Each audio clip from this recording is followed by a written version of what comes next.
Okay, we've leveled up and it is time to pick another language. Morfar är tröttare än vanligt. Maten är färdig.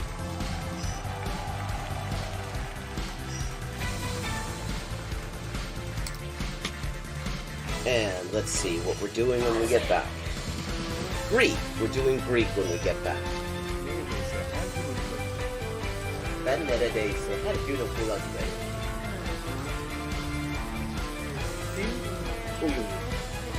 Fun fact. Turkish. Hello, Shakespeare. How you doing? Fun fact, in Spanish, the word for bishop in chess is alfil. And that actually comes from Arabic. Fil. The same word fil as this. Meaning elephant, because the bishop traditionally was to represent elephant units, somehow. Similarly, in Russian, the word for bishop is sword, and that also means elephant. Okay. 10:159. Haven't made a huge dent in it, but we're getting there. Okay, gonna do some Chinese now. Nej. Nej. Man. Igen. Jo. 5.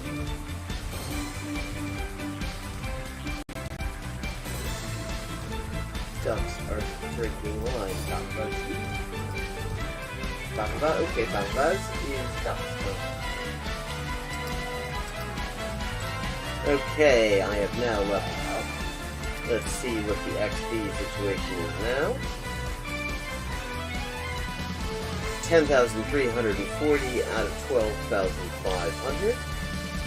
And, as always, viewers can choose my next language for me just with a follow and a $5 to my Patreon. I buy a computer.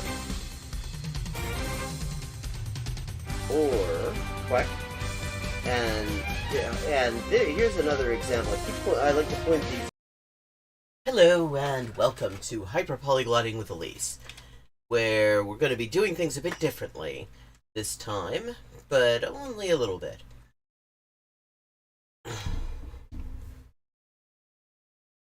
Drink of water.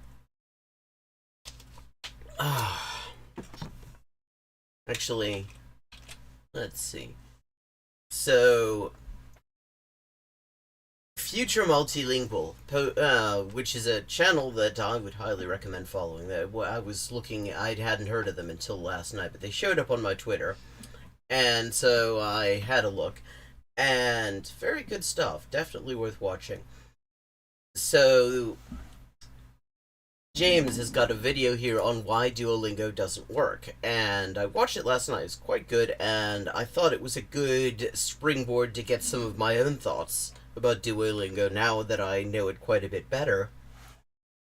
Dobrý den.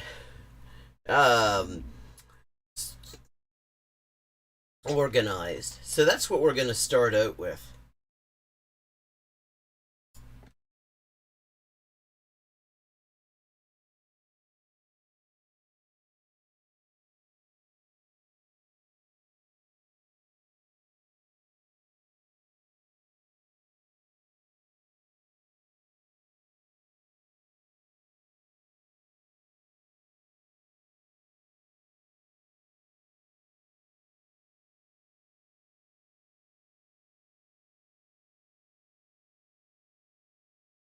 And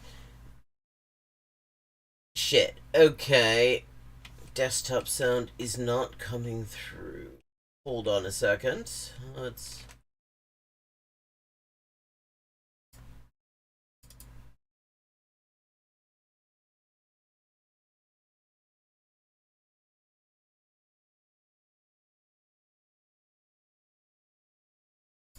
Oh, I see the problem.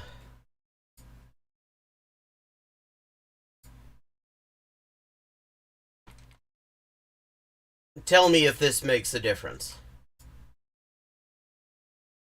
Great though, isn't it, James? It's gamified. No, I don't think it's very good. You hearing that now? Now, the first reason for that is that when I briefly used it, God, I thought it was really boring and just not as interesting as reading books and listening to music and watching videos and listening to podcasts and watching TV. And yes, definitely. I mean, one of the things that I've remarked on this quite a few times, is one of the real problems with the sort of core Duolingo experience is that it's totally decontextualized.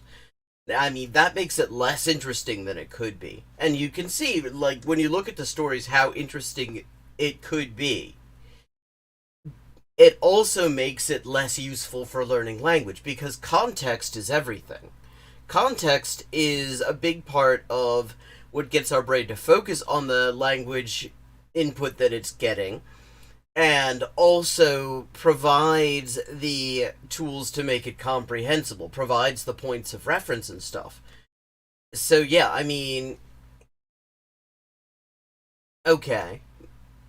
Good to hear that you can hear everything. I thought all those things were better than it in terms of interest. I would say also, as primary language learning methods, I would definitely give massive preference to all the things he just listed. I mean, you need some things to help you get a general sense of how the language works. Yeah, exactly. Ether Polyglot, that's exactly what I'm saying, too. It's better to consume interesting content in the target language than to simply memorize the target language. And you remember it better, too. Like, I mean, that's the thing I notice. The reason the languages that I have actually found that I've made some kind of progress in at least on, first of all, the progress is only on a passive level.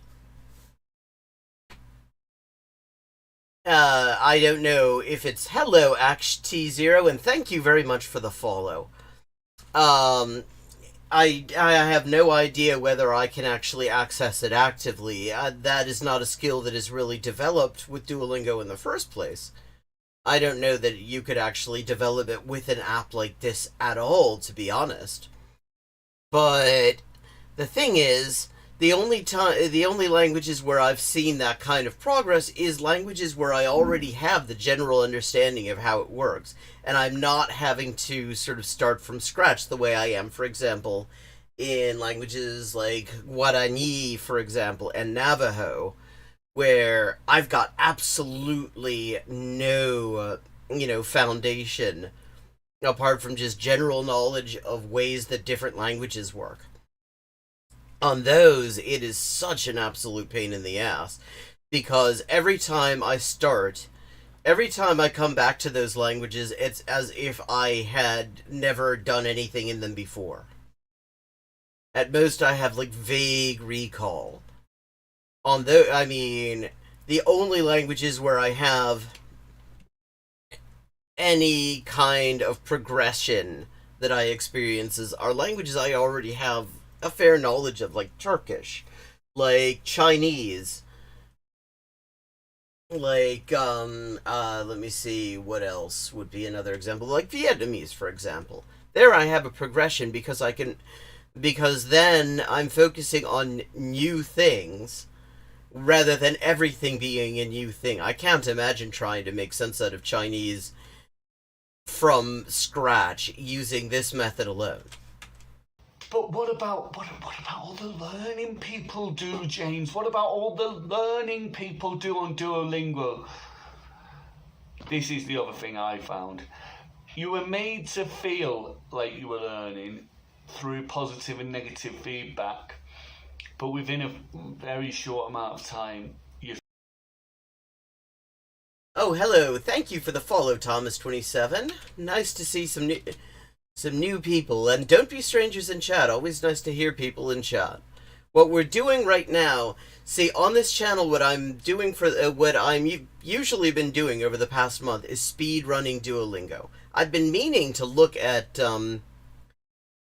language related content in general and react to some of it, because there's some really good language related content, and it makes my life easier if I can respond to it rather than trying to come up with these topics. I mean, that's one of the things that Duolingo is useful for me, is that it helps me uh, avoid having to come up with topics myself. It gives me something to react to.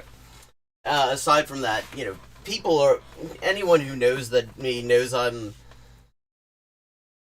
a really good. I'm a language person. I've done a lot of language related stuff. Um, so people have been asking me about what I think of Duolingo from the start, and I've been skeptical from the start, but I'd never done anything with it. So, because I've never done anything with it, I wanted to actually properly get to know it.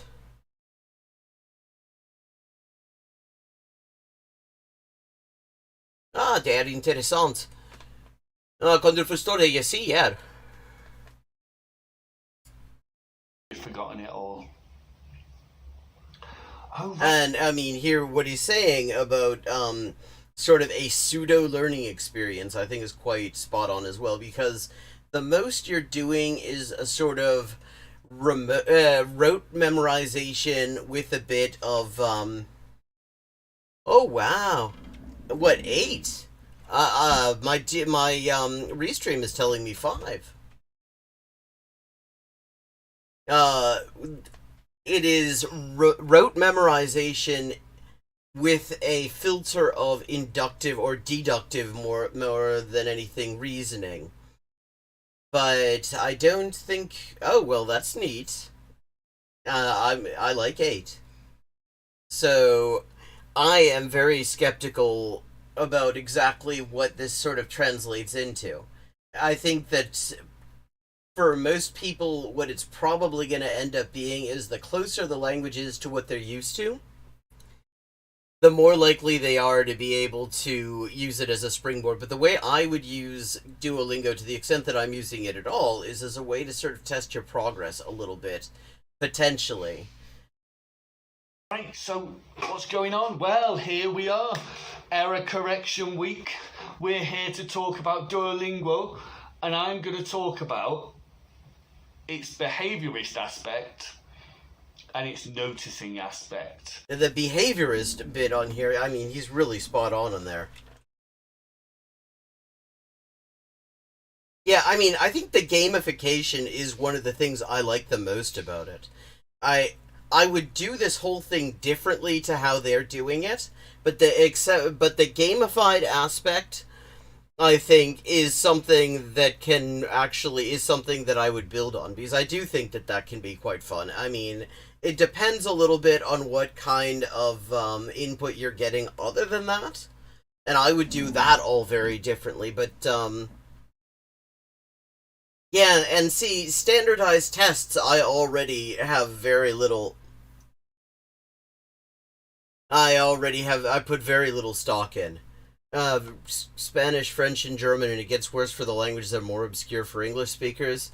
I think there's something too. Certainly, Spanish, French, and German are 3 languages in which they've actually developed a lot more stuff. You've got a lot more authentic native speakers speaking it, for one thing, and you've got the stories. And out of everything, anyone who's been following this, Ether Polyglot's heard me say this so many times, he's probably a little sick of hearing it, but my favorite part on Duolingo, the absolute best piece that I wish they would just build on, and kind of, they could scrap a lot of the rest, but if they did it based on, but if they did something that was story-based, I think it would be much more useful. Oh, I mean, yeah, the certifications offer a lot of international job opportunities and stuff like that. Lots of people rely on the tests, but I don't think that I think people use them in ways that they're not really suited for, which is to say, I mean, they're an excellent gauge of your ability to take tests under stress, but they're not necessarily a particularly good gauge of anything else, any other skill. Yeah, I mean, the stories are really well done.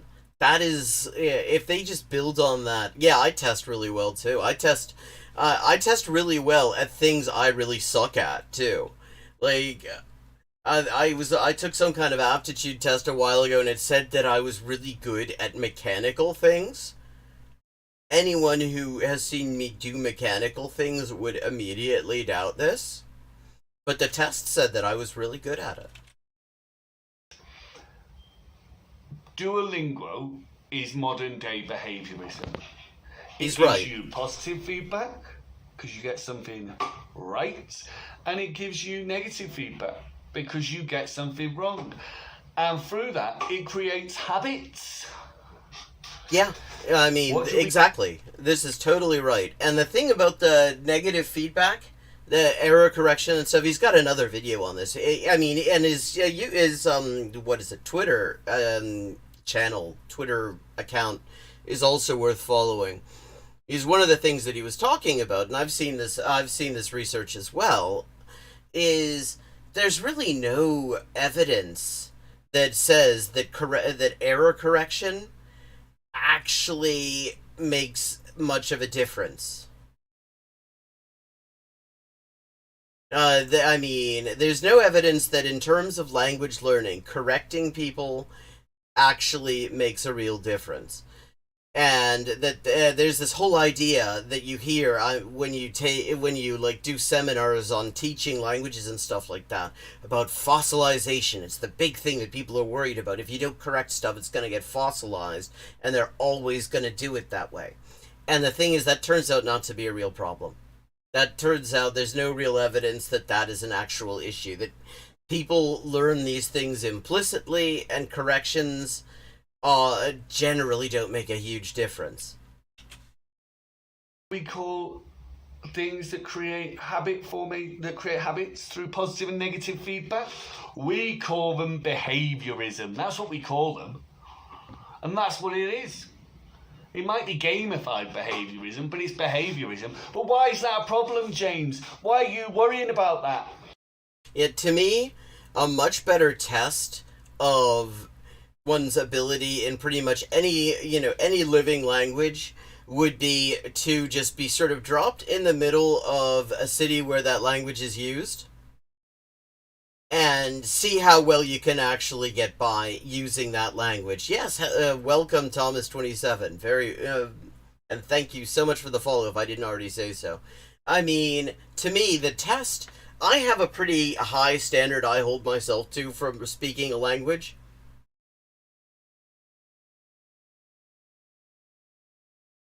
And it has a lot to do with very much practical things. Like when if I want to know how well I am speaking Czech, how good my Czech speaking ability is, then I go to Prague. I mean, I haven't done that in a while. It's not like I just sort of pop over to Prague, but that is where I find out. Because I will have to ask directions. I'm gonna have to I'm gonna order food. I'm gonna check into a hotel. I'm gonna talk to random people around the pub or something like that, and you find out how well you can actually interact with people on a practical everyday level with the language. And then there's newspapers in Czech, and I read those. Though even before I started formally even trying to specifically learn Czech, I know enough Slavic languages that I could generally read.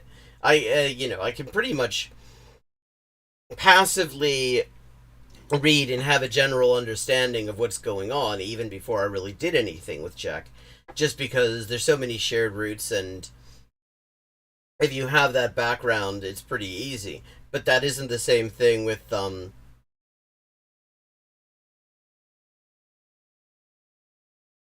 but that isn't the same thing with the practical use on a daily basis. And that's also the thing I really question. Like, I what I like to take a language I know only through Duolingo. What I know of it, it would be say Guarani. And the thing is, I could not interact with people meaningfully in Guarani based on what I've picked up for even the stuff I've retained. There just isn't enough to have much of a conversation. I mean, there's enough that probably Guarani speakers would be absolutely over the moon to hear it, because people who speak languages that are not commonly spoken, in my experience, are always amazed. Not so just they're not so much amazed at how good you are necessarily. They're amazed that you made the effort in the first place, because so few people do. Weather or traffic or ask for the bathroom. Actually, those are three things I cannot do. I can say things like the man drinks milk, which I mean is something I say all the time. I'm worried about that because that's not how we learn languages. We know.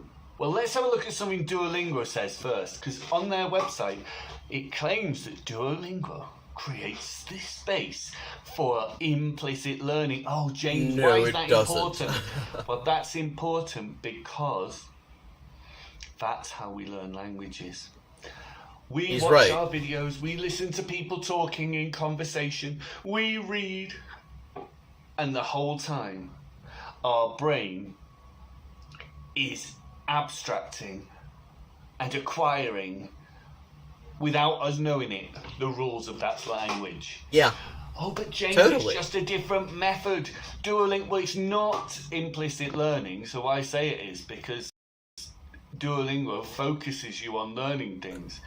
Yeah, exactly. It is the exact opposite of implicit learning. The one thing where you could say implicit learning is potentially going on is the stories.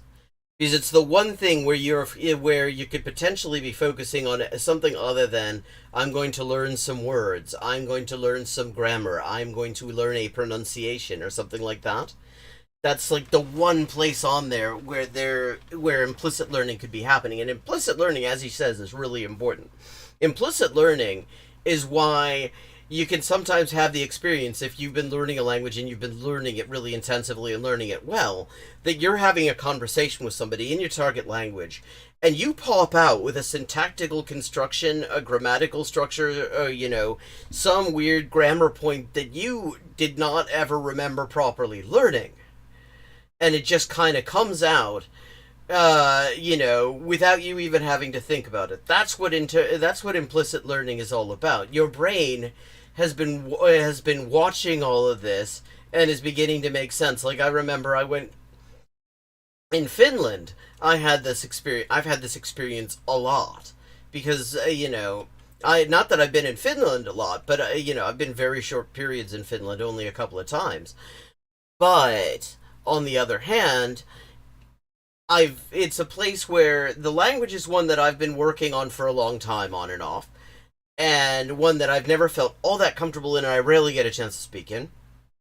And yet, I regularly find myself using, syntactical structures and verb forms and things like that I'd never actually really made any effort to learn.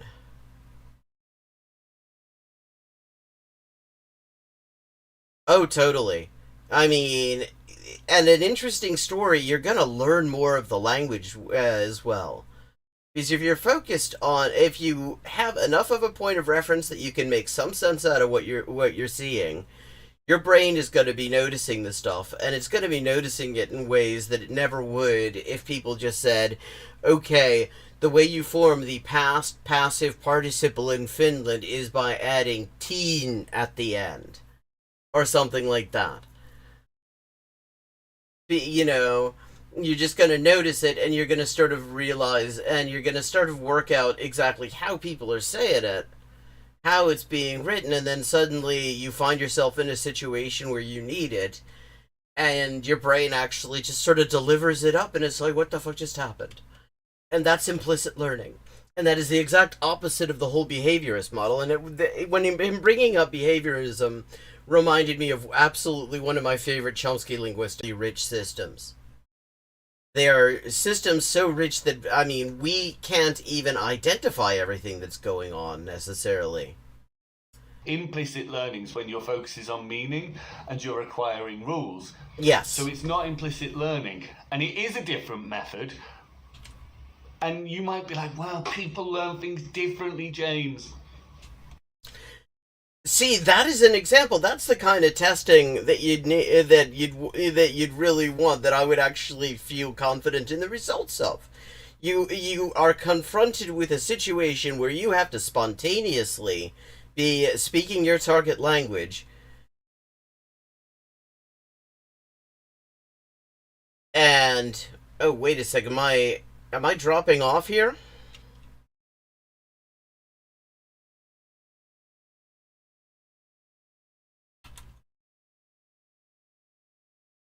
Let me see, where's...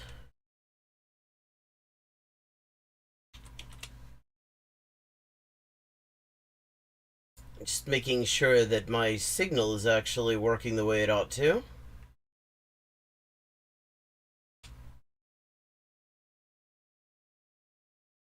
Okay, good. I mean, I had something said telling me it was unstable for a second. Hopefully that's not going to be the case for long. Restream tells me it's excellent, but... We are all sufficiently similar cognitively, not socially.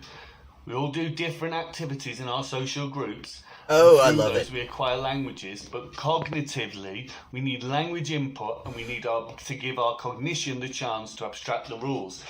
That's why I don't think Duolingo works, because it doesn't match up to how people acquire languages cognitively. Yeah. And it's boring, in my opinion. Yeah, I mean, the thing is, the effort they have actually, I mean, what gets me about this is they have shown what you could do. In fact, I imagine that, I mean, see, the trouble is that the examples they serve you up as a language learning method are AI driven. And the AI is selecting for how many people quit after after they've seen the thing.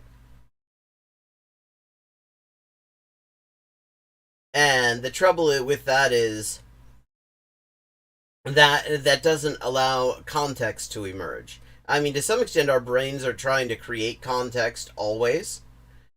But you could easily... I mean, there are AIs that write screenplays. They are ridiculous screenplays. They are absolutely hilarious because they're ridiculous. But you could easily use an AI that is trained on narrative, that is trained on, you know, taking these sentences and forming them into some sort of a series that has some kind of internal logic to it, and that would already be better than what they do.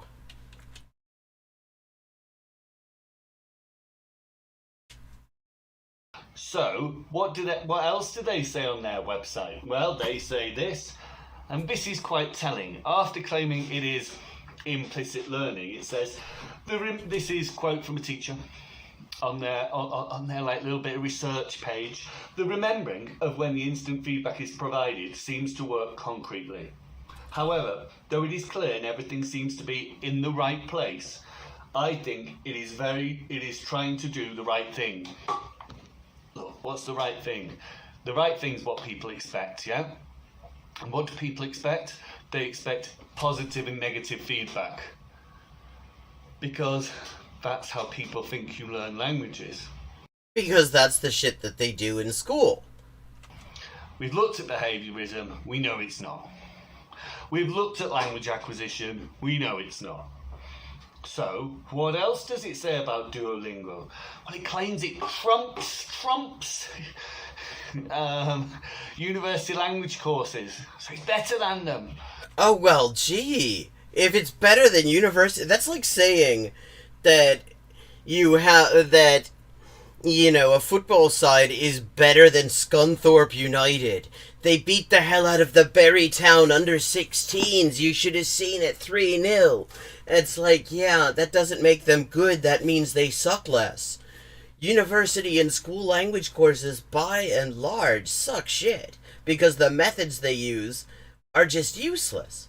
The methods they use simply don't work. And what it turns out, I mean, one of the things Krashen's research, I'm looking forward to the Polyglot conference because it turns out he's going to be at it, and there's going to be like a live Q&A thing with him, and I can't wait. I'm there for that. I want to make sure I do not miss that. That's starting. I mean, I didn't know what day that was, but I have to check because I absolutely want to be there.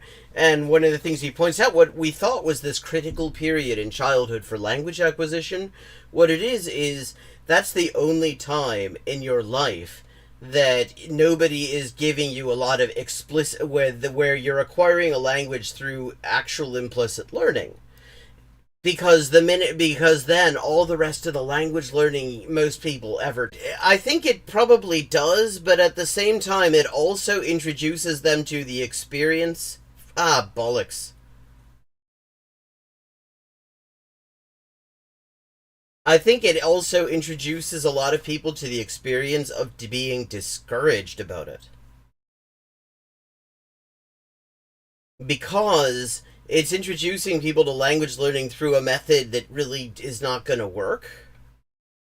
That isn't going to get them that isn't going to get them anywhere. Weird. Now, okay.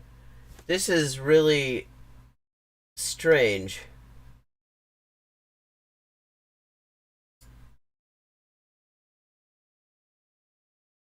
I'm just looking at my connection. Have I got something going on that is just eating up the bandwidth or something? I'm not sure. This is... Let me see. I'm going to try restarting this connection. Hopefully I'll just come back on. If not, keep an eye on Twitch and YouTube to see what happens. I will be back one way or another.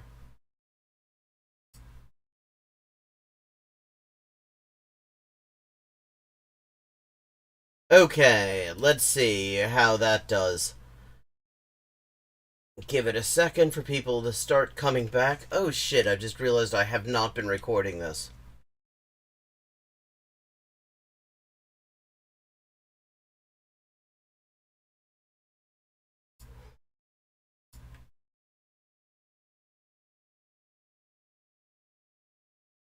Okay.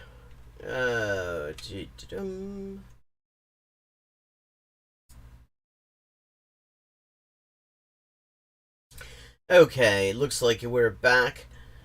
Yeah, I don't know, this connection is being really unstable at the moment. It's a Wi-Fi connection, which in the middle of the night isn't really a problem.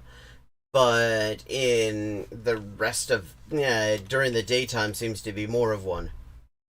Okay, I'm getting through, okay, Restream's doing its thing. Oral y escrita evaluamos 225 usuarios de Duolingo. In a study of 225 people, they examined, and this is the holy grail of language learning, the ability to listen and speak spontaneously, presumably, hopefully.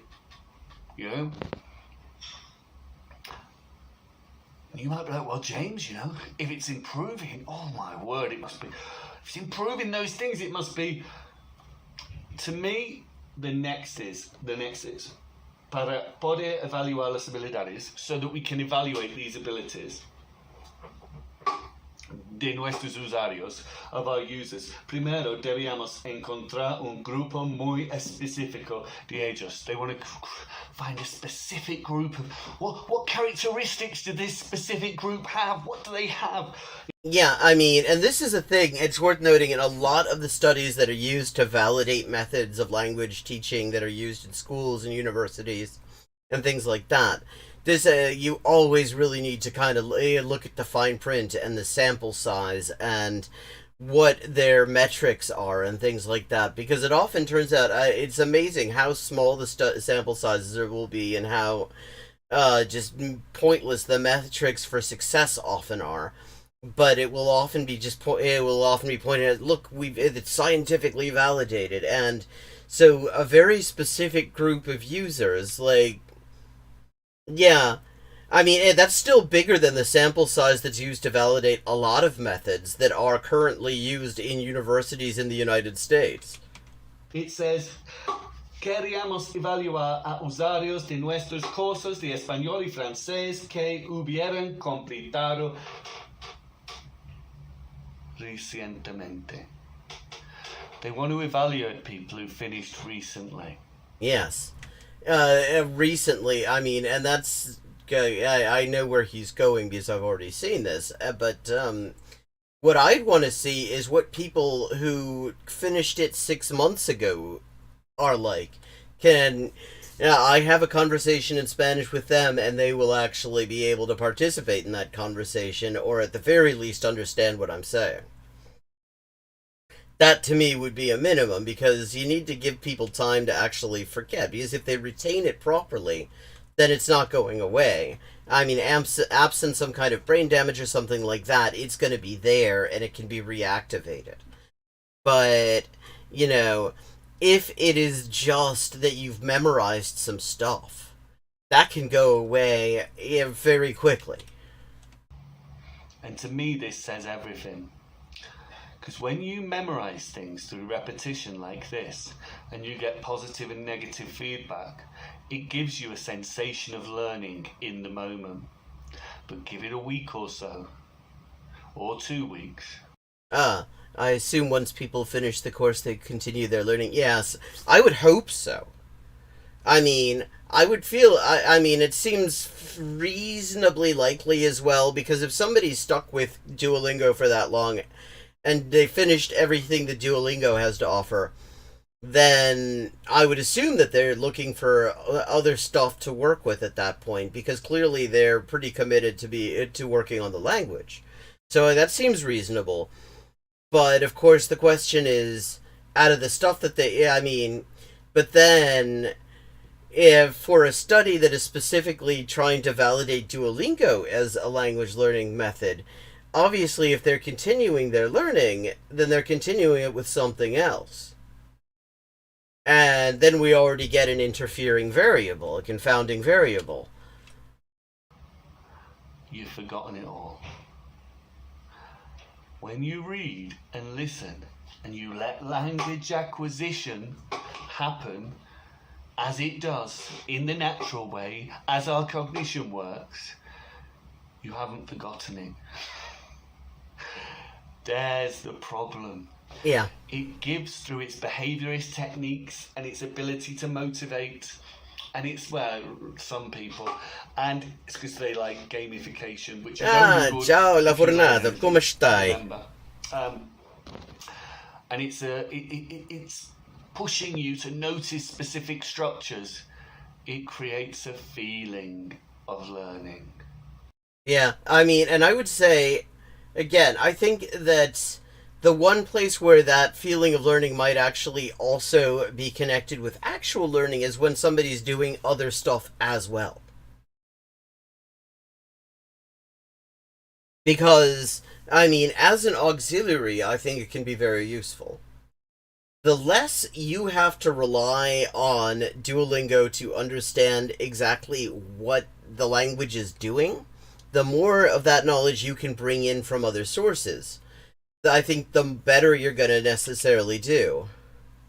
Yeah, I think it's potentially a taster, but the trouble is, I think that when you have a taster that is based on a method that is probably not going to get people very far and might lead to them just forgetting the way they do in school, the way most people often do, like in the US when they, learn a language in school and they've done really well in school at it, and they still can't, they can't even go to a Mexican restaurant and order food and people understand what they're saying, or they understand what people are saying back to them.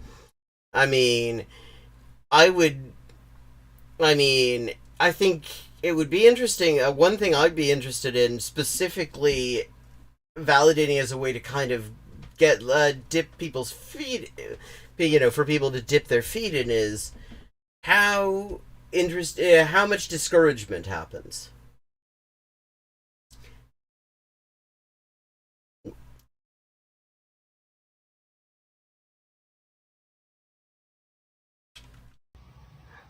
But I don't think acquisition is taking place.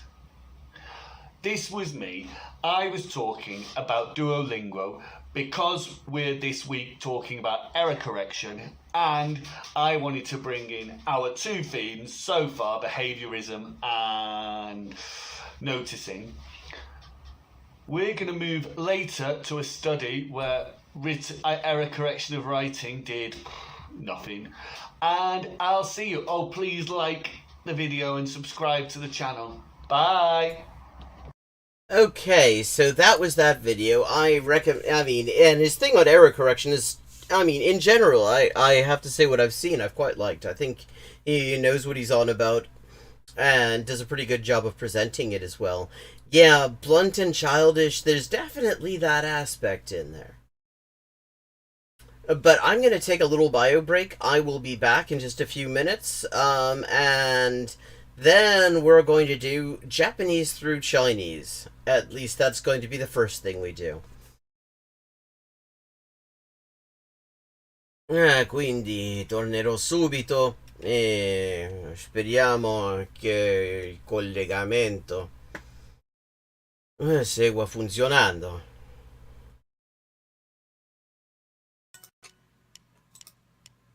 Perfect. Okay, 3 of 4. El hospital.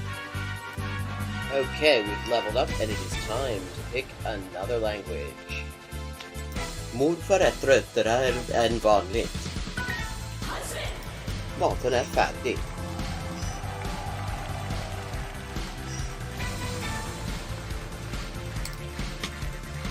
And let's see what we're doing when we get back. Greek. We're doing Greek when we get back. Ben neredeyse her gün okula giderim.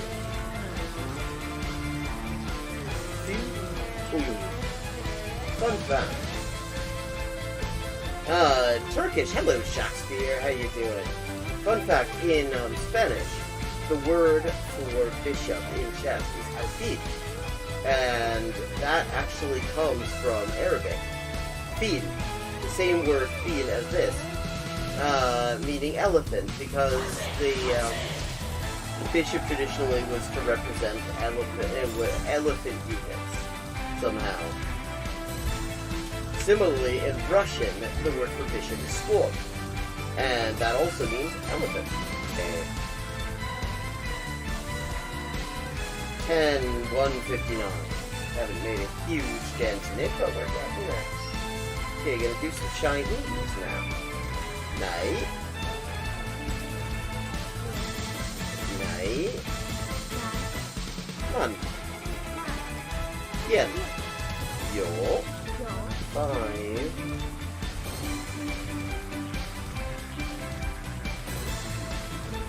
Ducks are drinking wine. Bambas. Bamba, okay, Bambas is ducks. Okay, I have now leveled up. Let's see what the XP situation is now. 10,340 out of 12,500.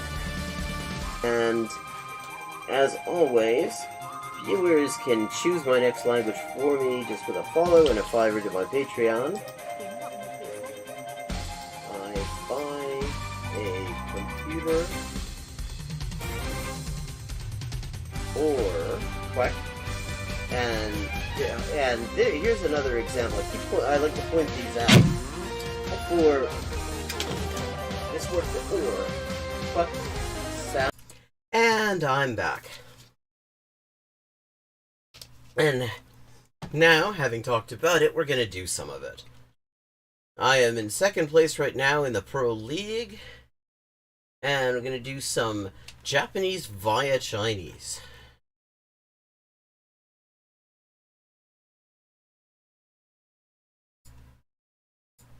会社、会社、会社、会社。会社、ちょっと会社って。会社、5、5、社、社、半、会会社、社、午前、社、also 社、社、しゃしゃ午前午前午前 Okay. 午午前こうごご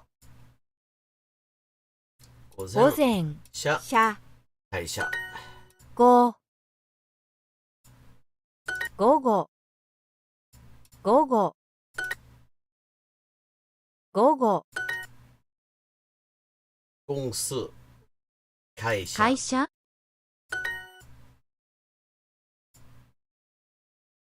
设店作业作物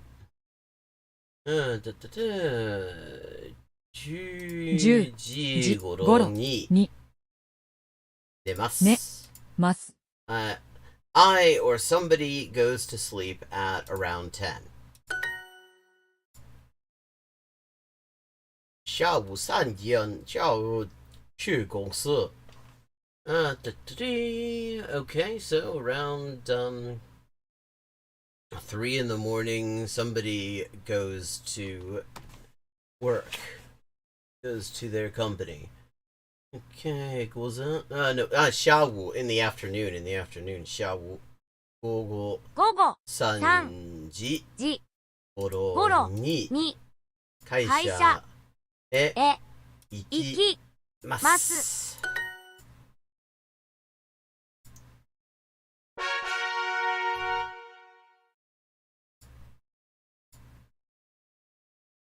Okay. 夜夜夜夜夜夜夜 means night. しゃしゃこうごご夜夜朝。朝 And one thing that you also have to watch out for, the Japanese recordings, they're almost certainly computer generated voices, and the pitch accent is often dodgy. 朝朝朝しゃしゃうん半朝行き夜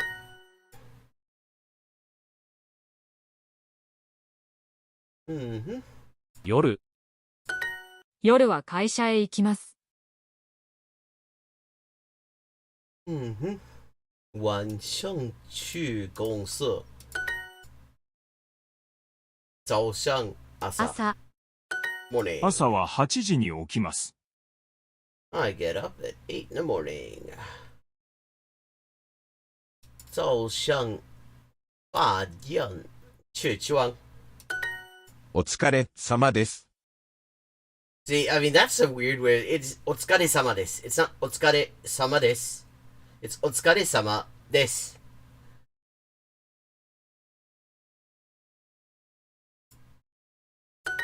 お疲れ様です。 See, that's better. 疲れ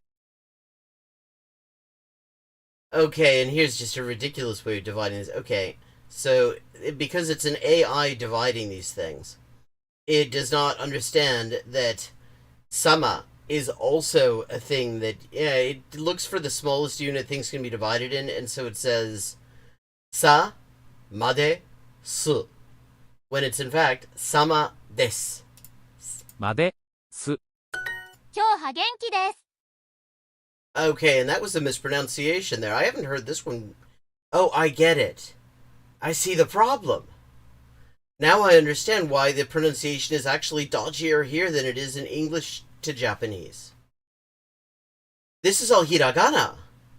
The AI that is doing, speech, text to speech, cannot look at this and immediately work out what words it is. There are a number of ways that could be written in kanji. So instead of kyou wa genki desu, it just decides to go literally kyou ha genki desu, which is wrong. Now, but now that makes sense, and that's yeah. Instead of using only hiragana, I would be using furigana, which is kanji with hiragana on top of it.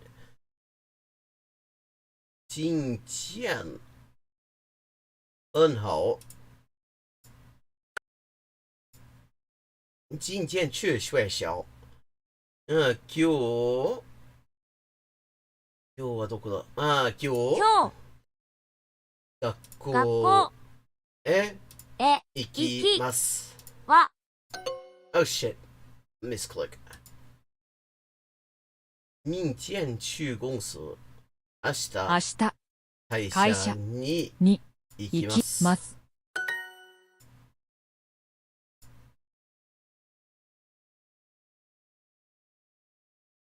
今日今日学校へ行き行きまますす。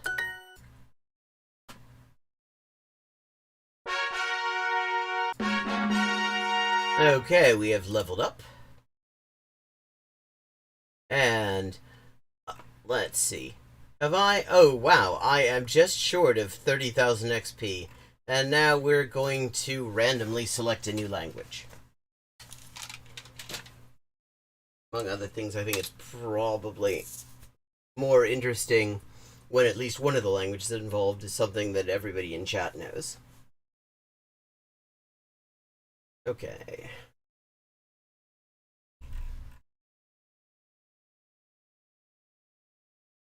And where are we ending up? Portuguese. Okay, that's fun.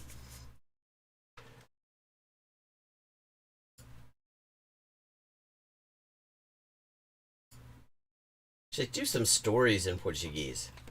I enjoy those. The stories are good. Okay.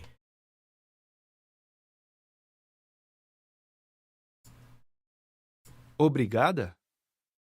Obrigado. Zari dá presente para Lili. Zari gives Lily a present. O que é isso? What's up? Abre! Open it. Yeah, that's right. Lili abre o presente. Lily opens the É present. uma camisa. It's a shirt. É linda! It's lovely. Hello, Hexen Definitive. Good to see you. We've been having some connection problems, but otherwise it's been pretty good. How are you doing? Ela é rosa. It's pink. Sim, a minha cor favorita. Yes, my favorite color. E tem gato. And there's a cat. Eu amo gatos! I love cats. E o gato está em uma moto. E o gato está em uma moto. The cat's on a motorbike. É muito engraçada. It's really funny. É o presente de aniversário perfeito. Perfect birthday present. Zari, hoje não é o meu aniversário. Daddy, it's not my birthday today. Eu sei. Hoje eu... Meu aniversário. Ah, okay. See, and this is what they do well, because there's a little twist there, because already it makes so there's something weird about the story. It doesn't quite make sense. There's going to be a twist at the end. It gets you following it. So, and it turns out she just had Lily, I guess. I never really learned the names of these characters. Open her birthday present. Ah, certo. Ah, yeah, that's right. Você sempre esquece o meu aniversário. You always forget my birthday. Esquece. Mas hoje você pode me dar a camisa. But today you could give me the shirt. Certo, muito obrigada. Thanks, Não, eu que digo muito obrigada, Lili. No, I'm the one who says thank you very much.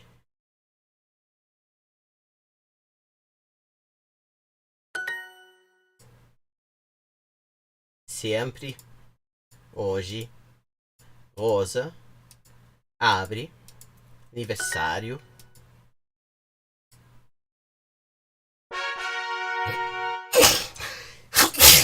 Shit, sorry.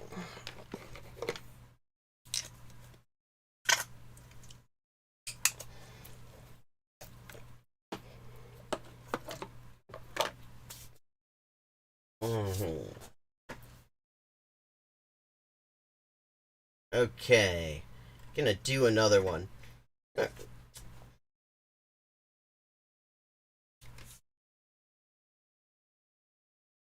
The perfect person. A pessoa perfeita. A pessoa perfeita. Bia encontra o amigo dela, Ed. Bia meets her friend Eddie. Bom dia, Bia. Hi, Bia. Oi, Ed, tudo bem? Tudo bem? Eu tenho um encontro hoje, I got a meeting today, mas estou doente. but I'm sick. Doente. Como você se sente? How you feeling? Eu não me sinto bem. I don't feel well. Eu estou com muito frio. Really cold. Você precisa ir ao médico. Gotta go to the doctor. Hoje eu não posso. Can't sit down. Eu tenho um encontro. Got a meeting. Esquece o encontro. Eu conheço a pessoa perfeita para você. I knew the perfect person for you. Encontro, right, date also.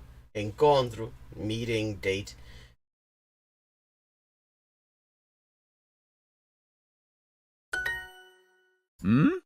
Sim, ela é inteligente She's e intelligent uma boa pessoa. and a Ela good é person. divertida? Is she fun? Sim, ela é muito divertida. Sim, ela é muito divertida. She's very fun. She's Ela a é lot of fun. perfeita. Qual She's é o nome perfect. dela? Well, I mean, he doesn't have very many criteria. What's her name? Doutora Raquel, Dr. Raquel. você precisa dela agora. You need her right now. Você está muito doente. You're quite sick.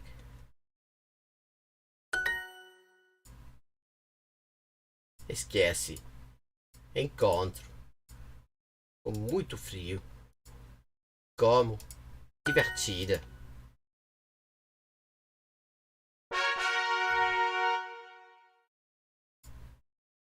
Okay, and now it is time to find a new language.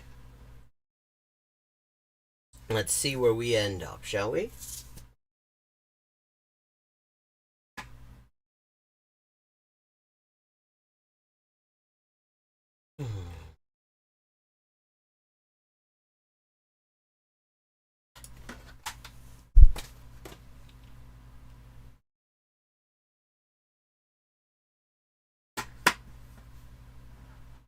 Polish. Those two horizontal stripe flags always mess me up. How close are we? 29,975 out of 30,000. Not bad. We are just very slowly edging in on it.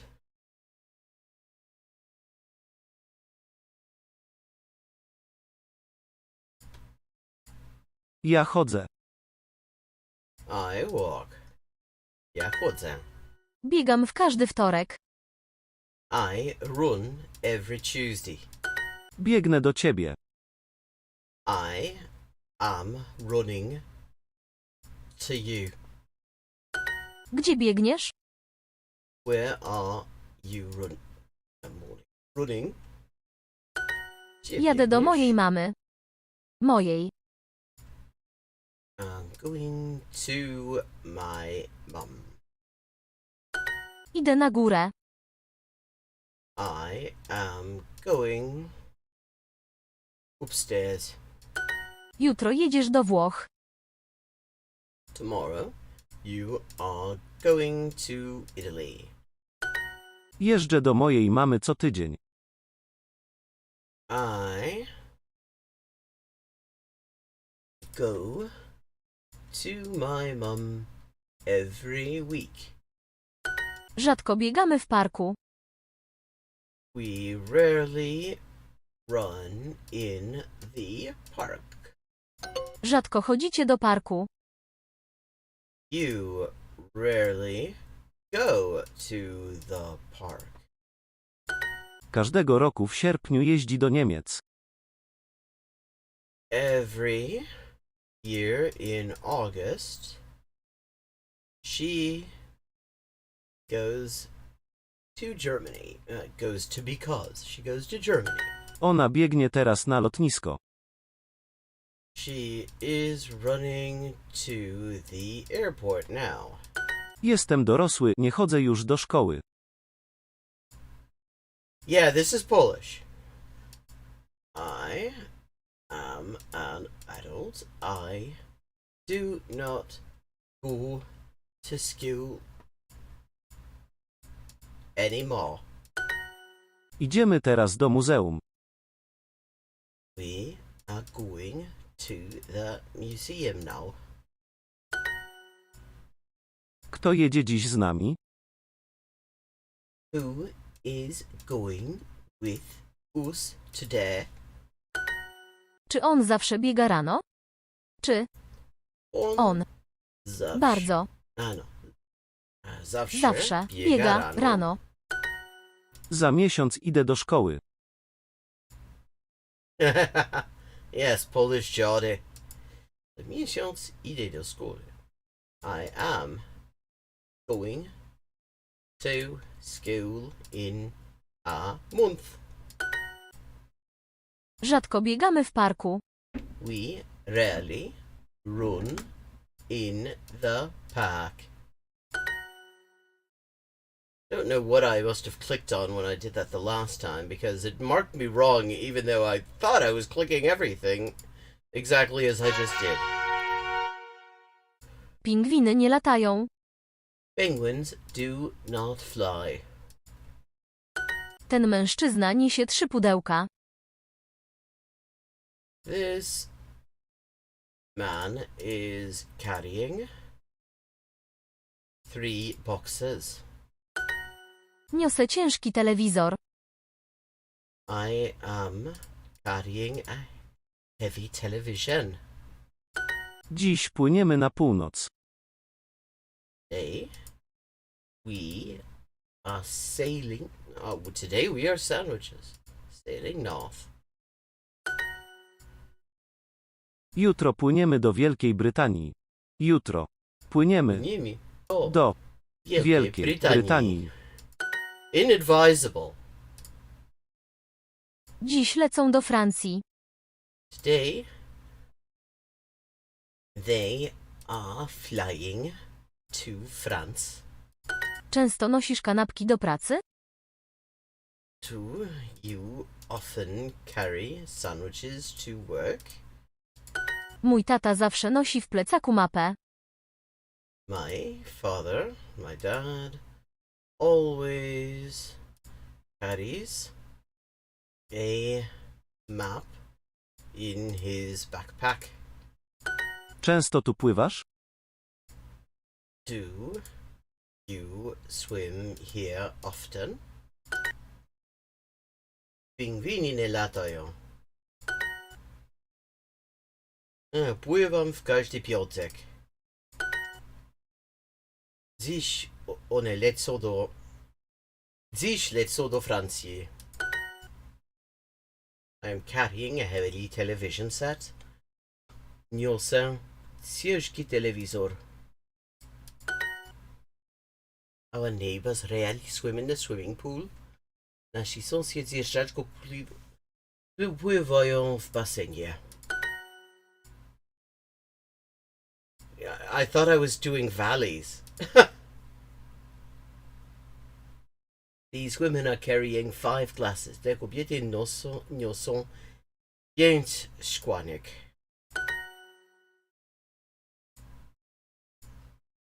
I always fly to Germany in September. Zawsze latam do Niemiec we wrześniu. Teraz niosę Kochają no. kota. Kota.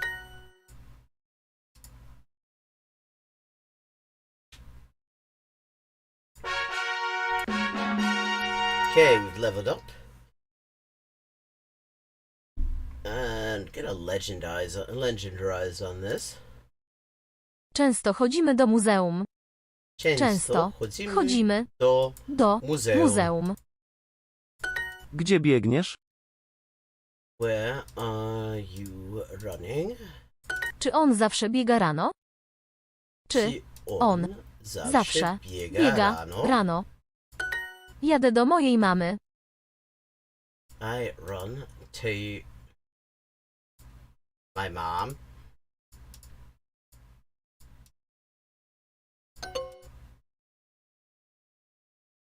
Actually, that should have been right. Gdzie biegniesz? Yeah, I mean, they're all Slavic languages. There are a lot of common words, common roots, like biegniesz, bieg, and the root bieg for to run. You also find in Russian biegać, which means Russian. Gdzie? I mean, that is almost identical. In Russian, you say gdzie. Jeżdżę do mojej mamy co tydzień. Jeżdżę do mojej mamy co tydzień. Jadę do mojej mamy. Nie idę na imprezę, bo jestem brudny. Nie idę na imprezę, bo jestem brudny. Rzadko chodzisz do parku. Idziesz już do domu? Are you already going home? Często chodzimy do muzeum. Każdego roku w sierpniu jeździ do Niemiec. Every August? Well, okay.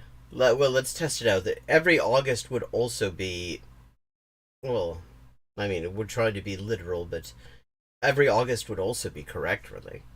Every year in August, she goes to Germany.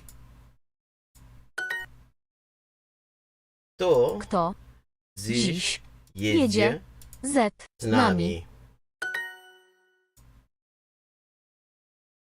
Każdego roku w sierpniu jeździ do Niemiec.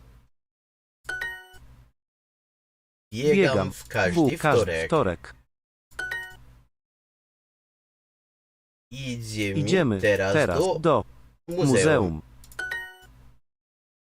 Ona teraz biegnie na lotnisko. Jadę do mojej mamy. I am going to my mom's.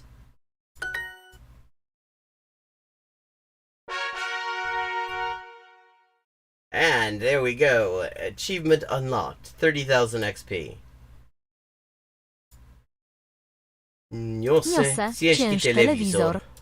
Te kobiety niosą 5 szklanek. These women are carrying 5 glasses. On często lata do stolicy. On często lata do stolicy. Pingwiny nie latają. Nasi sąsiedzi rzadko pływają w basenie. Nasi sąsiedzi rzadko pływają w basenie.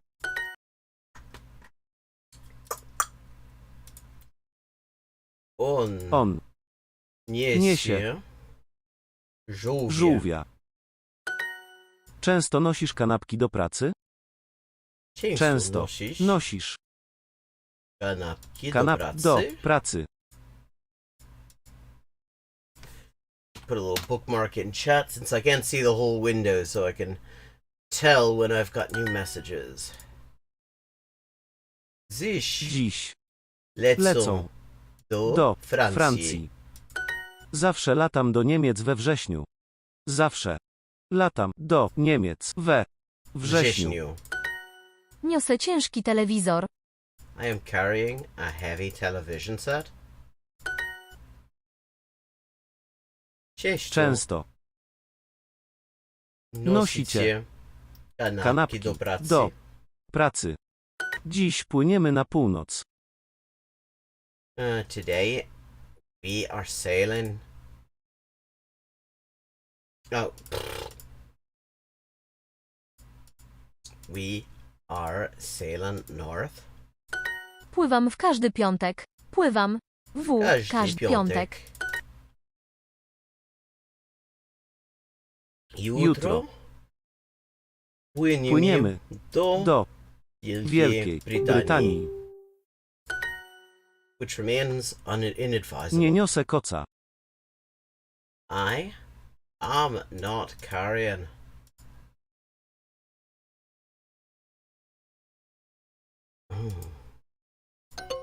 No blanket, right? Często pływasz tu. That is just another word order. Slavic languages have very flexible word orders. Oh, fucking hell. My connection has apparently... Okay, there we go. Connection's back. Dlaczego ten ptak leci tak wolno? Why is this bird flying so slowly? Interesting that slow and free share roots in both Ukrainian and Polish. Like the word for slow also in Ukrainian is powilno, which is the same root, vil, vol, as in Ukrainian, just pronounced differently. And so it's interesting, like freedom and leisure. Hello, Kusherkusk. I'm probably not pronouncing that correctly. Thank you very much for the follow. Nice to see you. Nie niosę koca. I am not carrying a blanket. Często Tu tu pływasz. pływasz. Okay, leveled up. Jadę do mojej mamy. I am going to my mum's. We wrześniu chodzę do szkoły.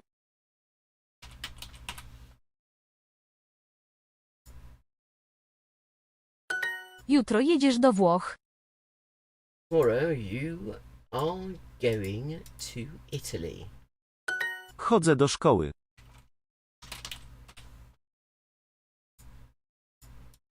W następny poniedziałek idę do pracy. Next Monday, I am going to work. Biegnę do do ciebie. ciebie. Idę do dużego pokoju. I am going to the big room. Czy on rano zawsze biega. This is not the word order they're looking for, but it is a correct word order. Ah, okay, they got that one. I mean, with Slavic languages, there's a lot of flexibility there. So it doesn't surprise me that that there are a lot that they haven't. Yeah, hey Sig Cypher, welcome. Nice to see you again. Często chodzimy do muzeum. We often go to the museum. This could also be a museum. Oni zawsze jeżdżą samochodem do pracy. Do biura. Każdego roku w sierpniu jeździ do Niemiec.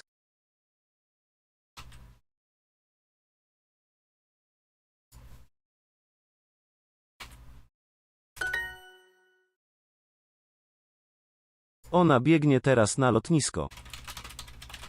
Airport now. Biegam w każdy wtorek.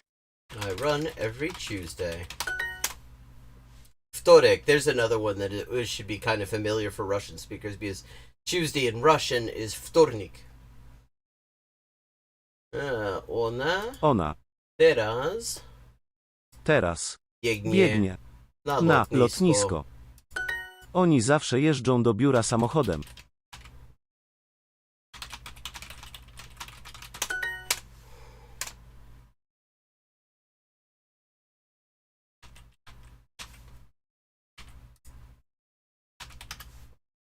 Każdy.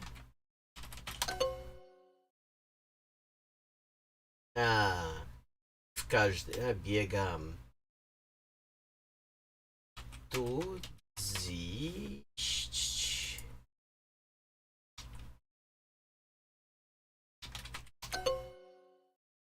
Okay, that's not. That is a that should be taken correct. Yeah, okay. Because there are two ways to say go. It's like German in this regard. And like Russian as well. There is, so you could say kto chodzi z nami, which would mean going by foot. Jedzie, on the other hand, means going by a vehicle. Fahren, as opposed to gehen. That verb really ought to be correct, even though I misspelled the conjugated form of it.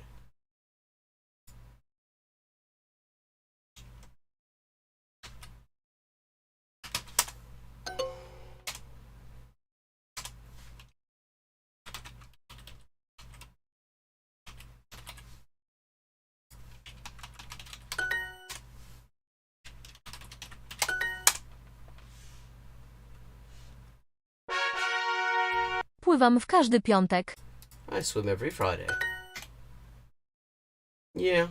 Nie. Niosę. Koca. Koca. On niesie żółwia. He is carrying a turtle. Also be the turtle.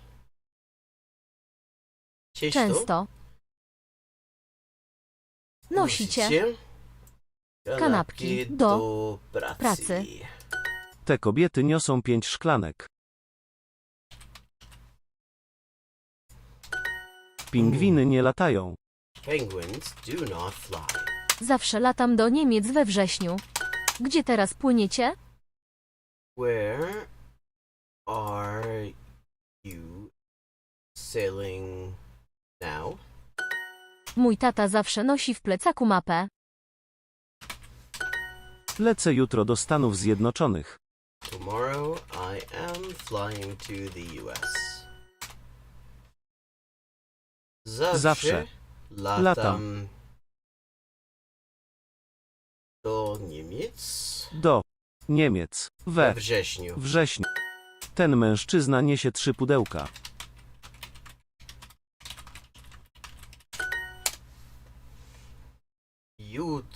Jutro lecę do Stanów Zjednoczonych. Teraz niosę kota. I am carrying a cat now. Jutro płyniemy do Wielkiej Brytanii. Tomorrow we sail to the UK.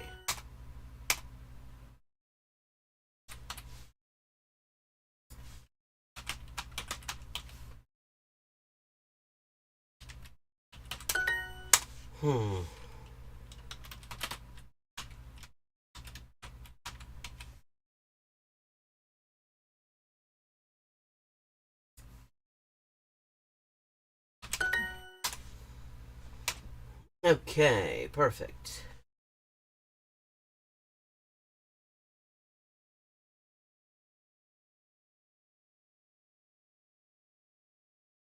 Te kobiety niosą 5 szklanek. These women are carrying 5 glasses. Często nosicie kanapki do pracy. pracy. On niesie żółwia. He is carrying a turtle, as you do. Pingwiny nie latają. Penguins do not fly. I often have occasion to say this. Teraz niosę kota. I am carrying a cat now. Nasi sąsiedzi rzadko pływają w basenie.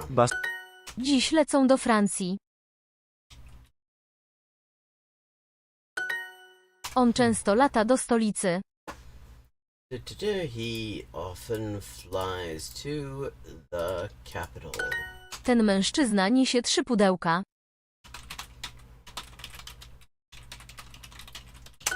Nasi sąsiedzi rzadko pływają w basenie.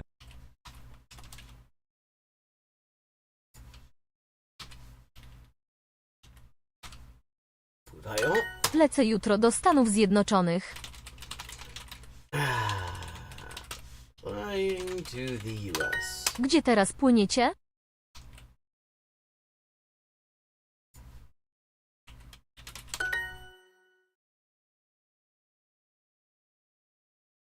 Niosę ciężki telewizor. I am carrying a heavy TV.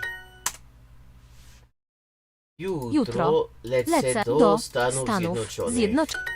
Jutro płyniemy do Wielkiej Brytanii. We are sailing to the UK.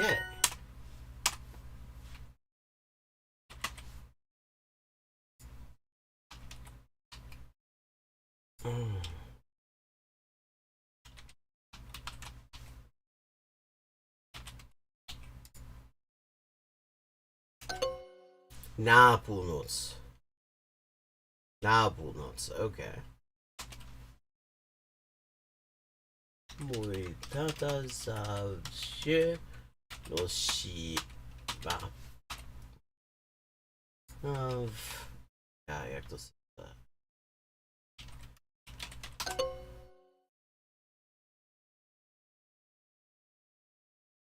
Okay, typo, yes, but that... Actually, the word order is also correct.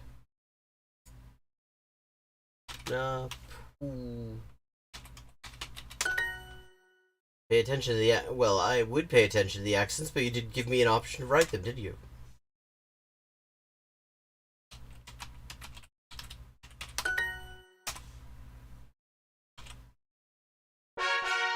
Okay.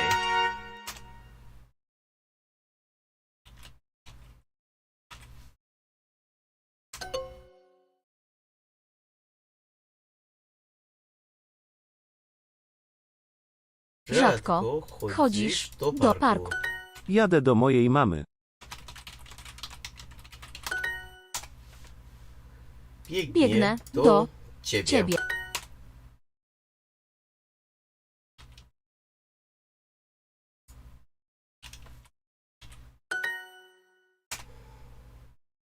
Jadę do mojej mamy. Idziemy teraz do muzeum.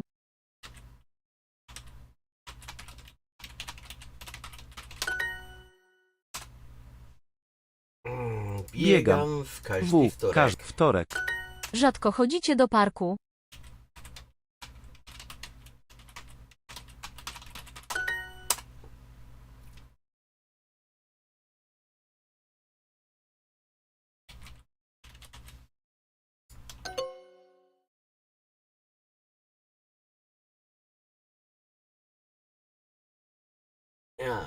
Yes, I see. Ona biegnie teraz na lotnisko.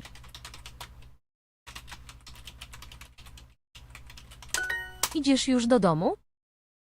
You already going home? Biegam w każdy wtorek.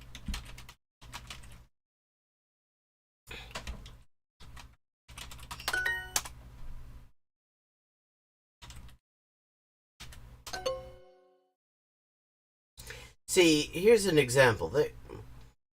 Okay, biega and biegnie, that's perfective and imperfective. But they do not actually do anything that would help you distinguish these things very well. Każdego roku w sierpniu jeździ do Niemiec.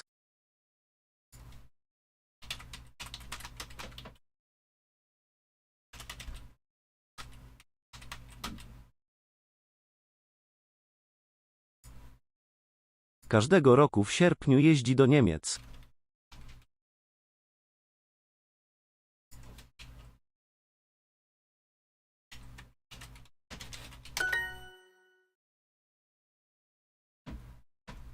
Jeżdżę do mojej mamy co tydzień. Kto jedzie dziś z nami?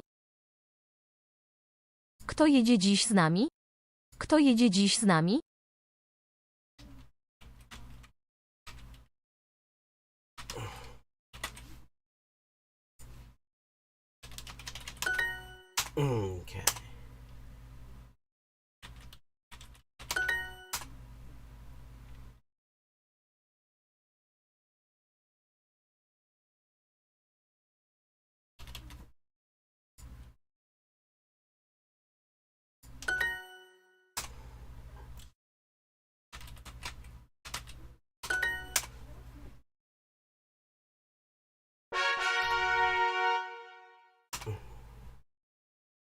Gdzie? Teraz. Płyniesz. Płyniesz. Te kobiety noszą... niosą. Well, really that should qualify as a typo. Noszę.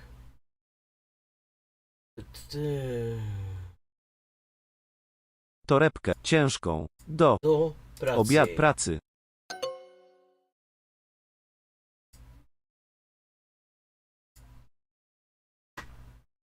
Pingwiny nie latają.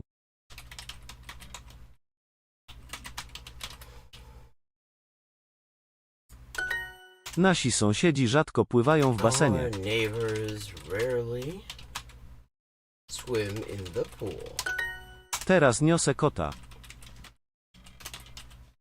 Niosę kota. An enviable situation. Ten mężczyzna niesie 3 pudełka. Często nosisz kanapki do pracy?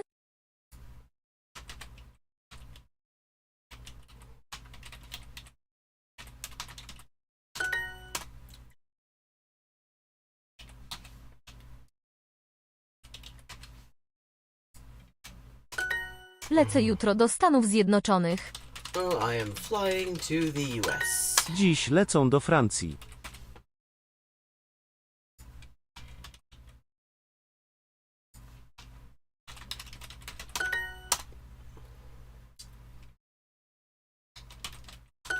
On niesie żółwia.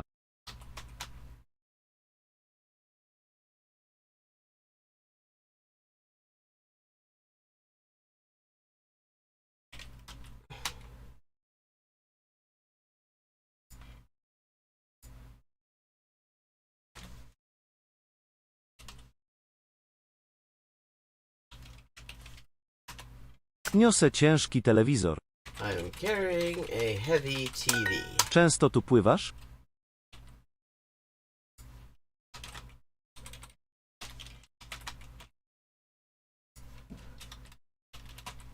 Do you swim here often?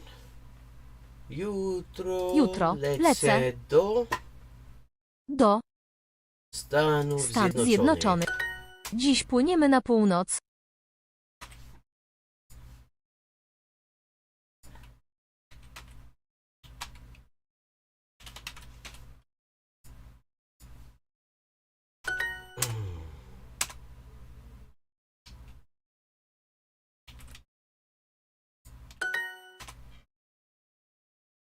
Noszę ciężką torebkę do pracy.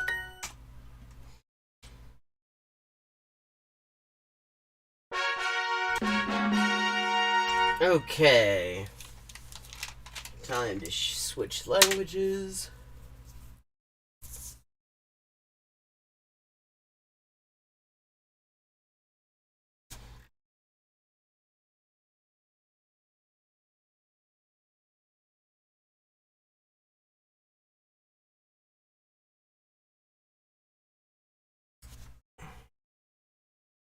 Let's see, where do we end up? Welsh! Ah. Always nice to see some Welsh. I miss Welsh.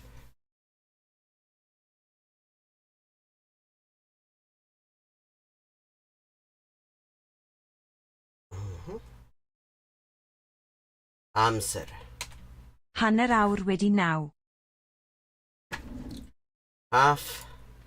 9:30. Chwarter wedi 9. 9:15. Mae hi'n 5 munud wedi 9. It is 9:05. Minute. Mae hi'n hanner awr wedi 7. It is 7:30. Oh, bugger off. This is Welsh. They you would think that the most common English variant spoken in places where Welsh is also spoken would also be recognized. 7:30 and 7:30 are identical.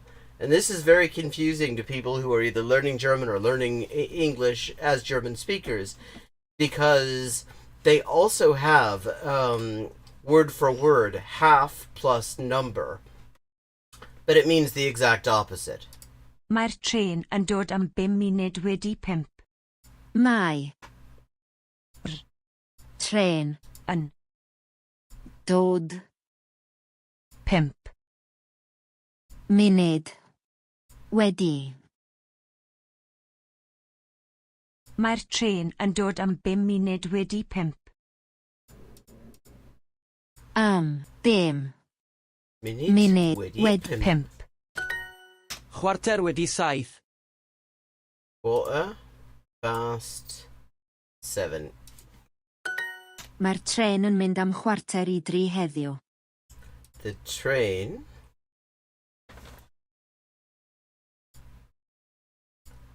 goes today at 2:45.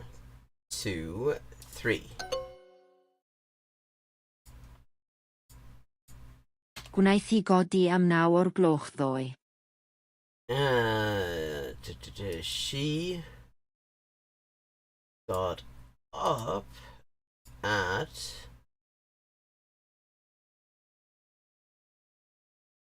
9:00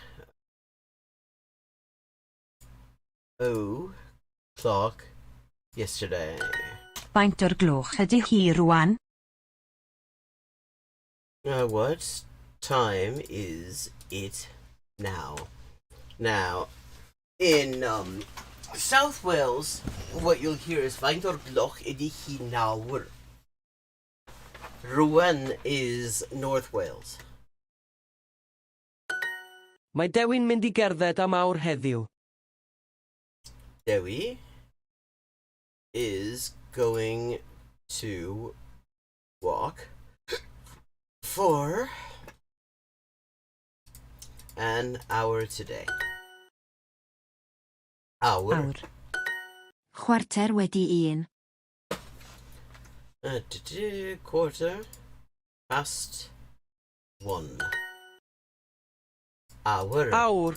Heddiw. Aderyn. Cot. Cot. Gwneud. Ydy hi'n chwarter I 1 eto? Is it 1:45 yet? Am 3 o'r gloch. At 3:00. Faint o'r gloch ydy hi? What time is it? Mae hi'n hanner awr wedi 7. It is... See, and this is a good example. This is drill. There is no narrative context in here. The reason that I mean, see, the thing is, I know every single word in here already. Mae hi'n hanner awr wedi 7. I learned that elsewhere.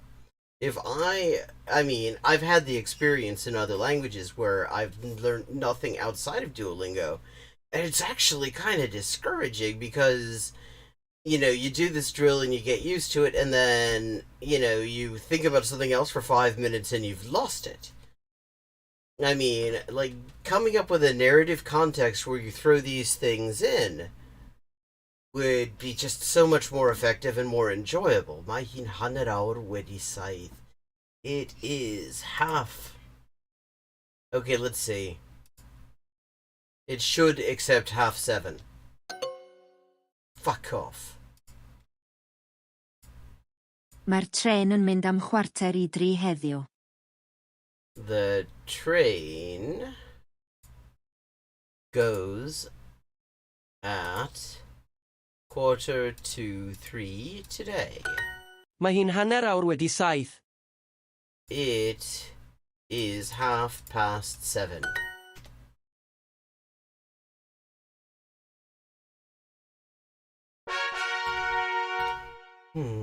Bws. Ydy hi'n 5 o'r gloch? Is it 5:00? Ydy hi'n 4 o'r gloch. Is it 4:00? Mae'r tren yn cyrraedd am 1 o'r gloch. The train arrives at 1:00. No, it probably doesn't.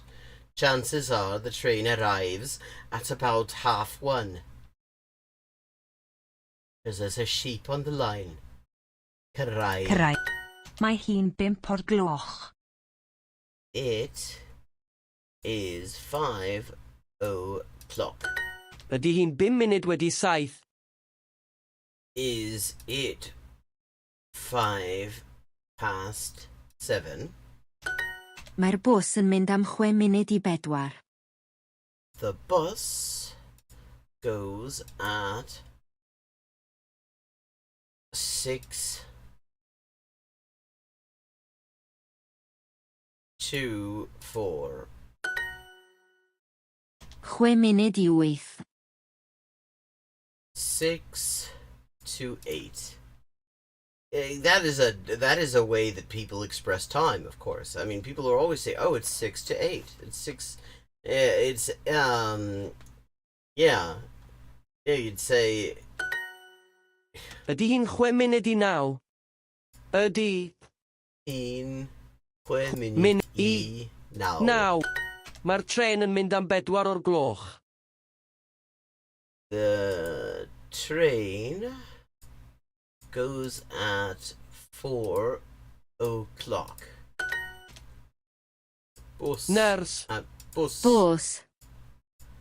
Deg. Deg. Aderyn. Nyrs. Nyrs. Norwy. Mae hi'n mynd am 5 munud i 5. She is going at 5 to 5. Licio. Licio. That is North Walian. Malwod. Malwod. Arth. Ar. Ond. Bws. Mae hi'n 6 munud i 8. It's 6 to 8.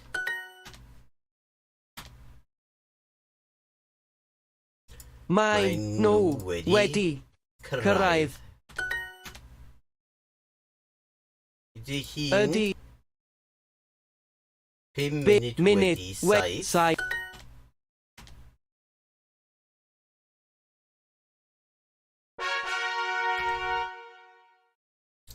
Ugain. Aeth y bws am 20 munud i 5.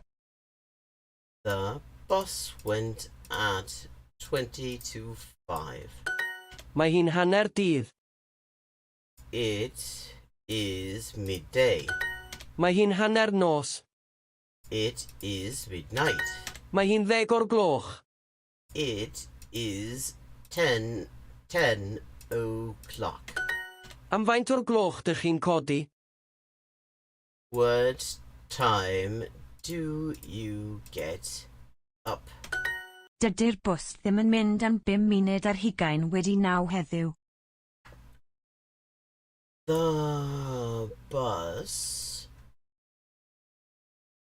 does not go at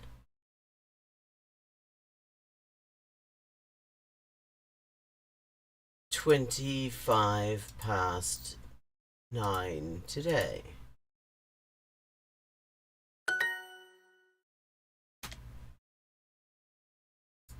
Bake. Bake.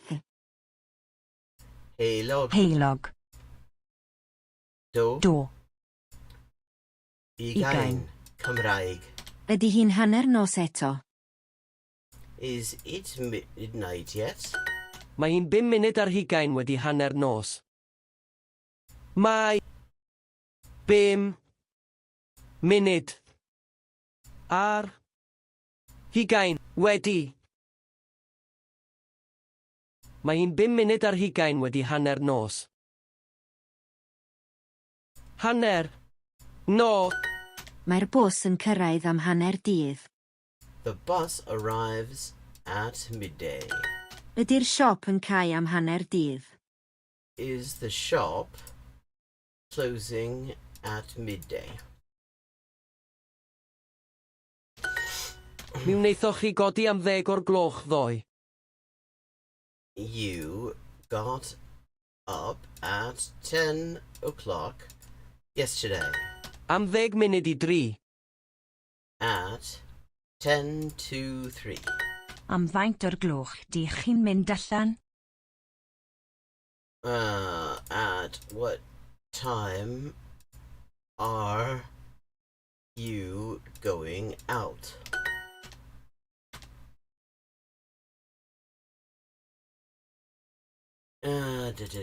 Bws. Bws.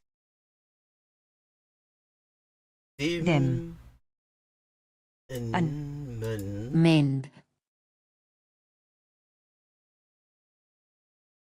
Am. Dim. Munud. Ar. Hugain. Wedi. Naw. Naw. Heddiw. Heddiw.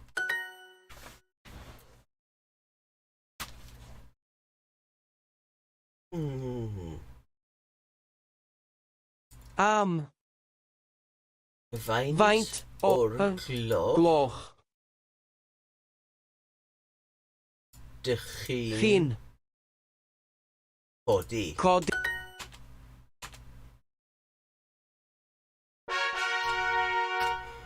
Three or four. Gwely. Dwi'n mynd i'r gwely am hanner nos heno. I am going to bed at midnight tonight. Deuddeg. Hanner awr wedi 12. 12. Now let's see, is this the same problem here too? Yes, they got it right that time. 12 is included. Good on them. Yr amser. Mae hi'n amser cinio. It is time. Oh, dinner time. Ydy hi'n 11 o'r gloch? Is it 11 o'clock? Dwi'n hoffi.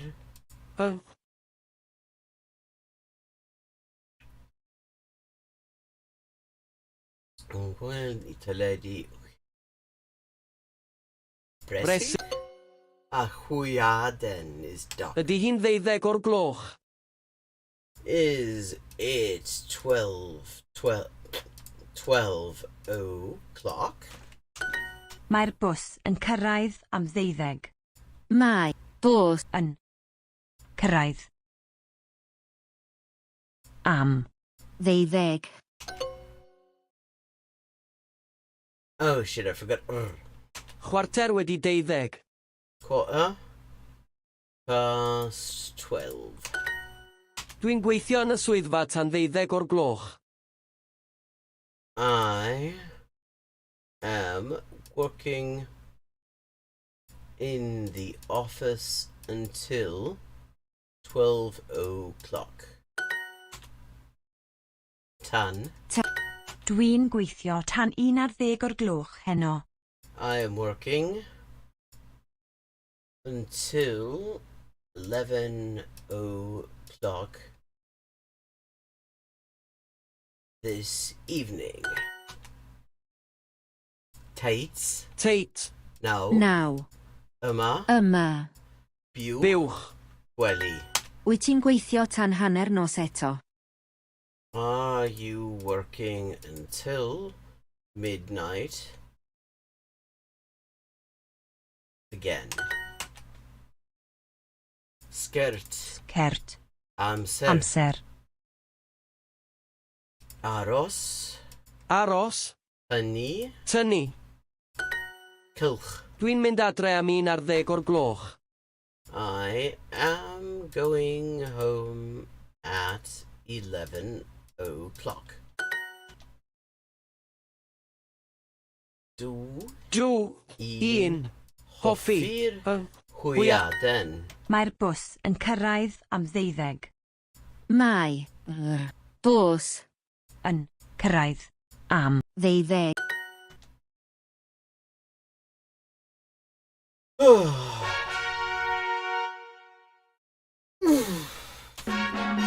Okay. Leveled up. Let's see where we are. And it is time to pick a new language.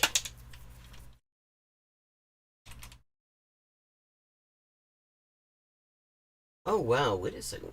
Starting in 2 hours, Polyglot Conference. Oh, very interesting. I did not realize it was starting that soon.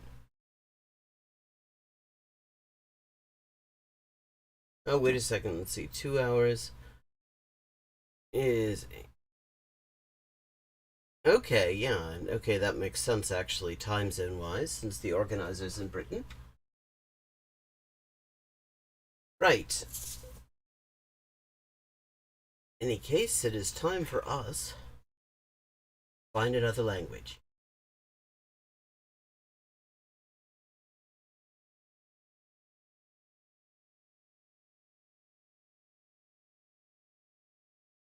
Oh, it's Hungarian.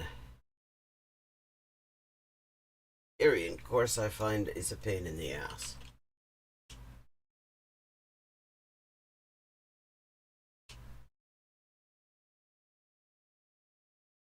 Well, 59 followers.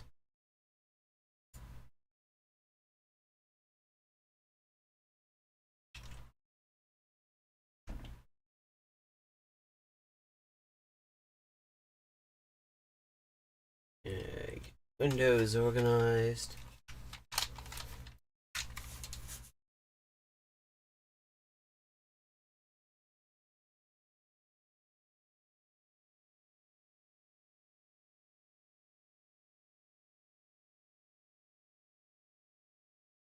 Directions. Okay, directions time. A buszok, a villamosok és a vonatok erre jönnek. The buses, the trams, and the trains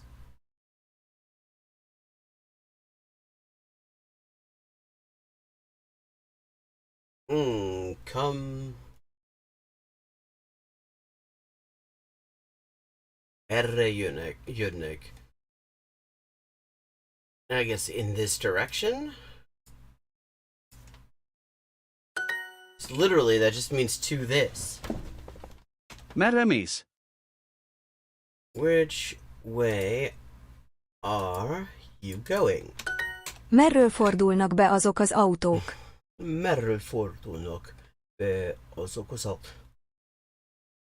From what direction are those cars turning?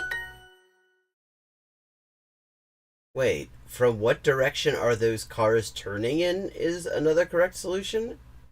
See, this is why Hungarian is a pain in the ass. Because that is just agrammatical. What is that? From what direction are those cars turning in?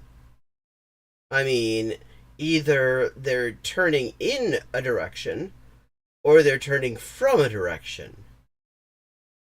You can't say from what direction are those cars turning in, because that makes no bloody sense.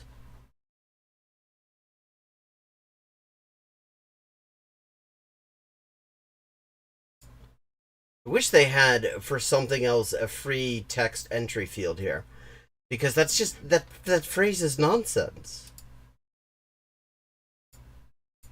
Arról esik az eső. It is raining from that direction. Okay. That's a weird sentence. Like, there's only one direction it rains from. It rains from above. That's how rain works.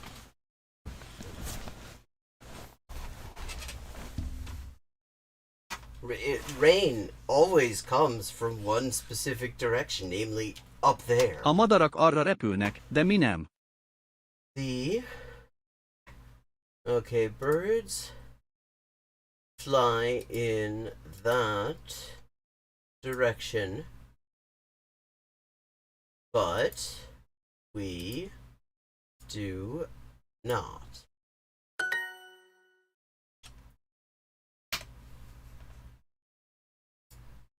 A fehér hajók erre úsznak, a színesek pedig arra. A fehér Hajók. A fehér hajók erre úsznak, a színesek pedig arra. Erre. úsznak. A And for some reason my mouse boot is Színesek. getting jerky. Pedig arra.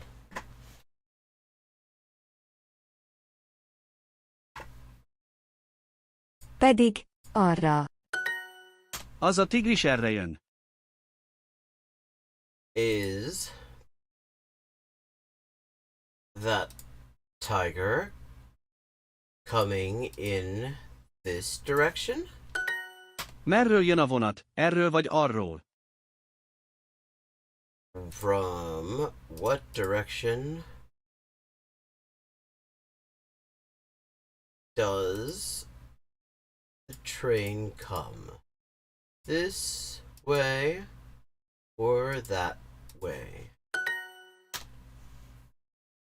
Merre repülnek azok a madarak?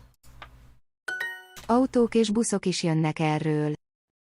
Cars and buses come from this direction too. From what direction does the train come? This way or that way? Merről jön a vonat? Erről vagy arról? Merre mész? The buses, the trams and the trains come in this direction. A buszok, a villamosok és a vonatok erre jönnek. Mi is arra megyünk. From what direction did these buses arrive? This is like, these are the most awkwardly constructed English sentences. From what direction do these buses arrive? From this direction or from that direction? Melyik irányból érkeznek? Merről érkeznek ezek a buszok? Erről vagy arról?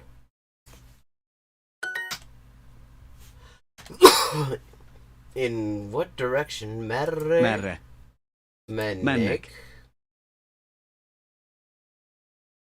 Azok. Az Autók. A madarak. madarak. Arra Repülnek. De mi mi nem. Nem.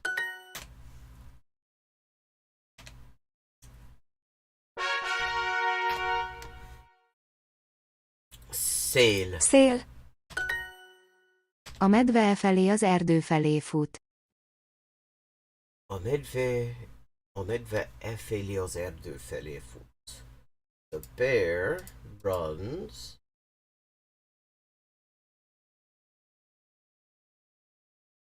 towards this forest. Esik az eső és fúj a szél.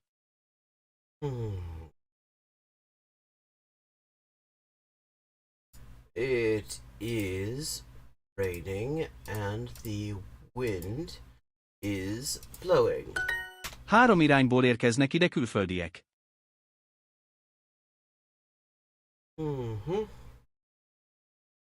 Foreigners arrive here from 3 directions. Sok magyar orvos költözik nyugatra, Angliába és Németországba. Many Hungarian doctors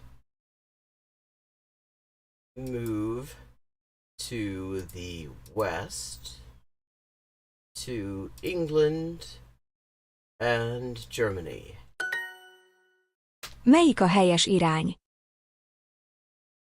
Which is the right direction? A repülőgép Kína felől érkezik.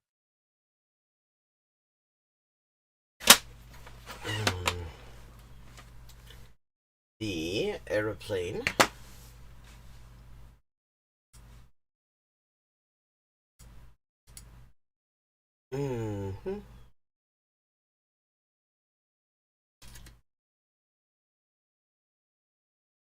arrives from China? From the direction of China. Észak felől eső jön.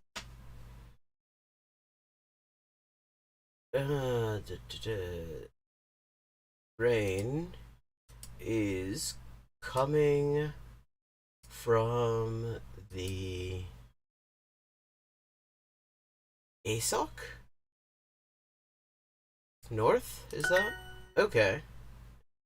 Észak is north. Okay, I did not know that. Keleten érdekes és különleges országok vannak. There are interesting and special countries in the East. Interesting and special countries. Okay, that's... What is a special country exactly? Délen nem fúj a szél, vagy mi? The wind does not blow in the south. Or what? Nyugaton sem gazdagok az emberek.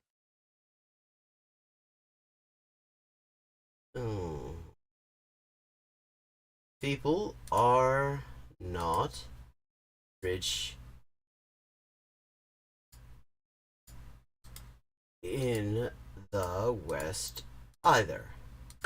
Merről fúj a szél, északról vagy keletről? From what direction is the wind blowing? The north or the east? Észak, dél, kelet, nyugat. North, south,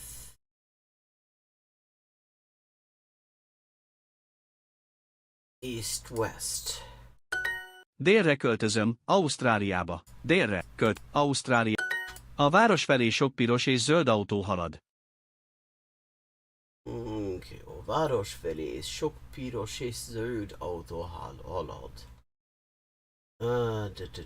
Many red and green cars are moving towards the city.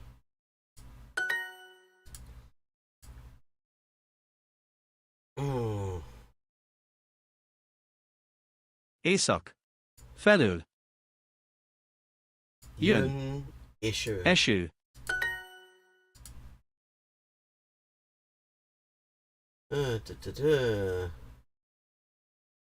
Abból az. irányból. 9. Irányból.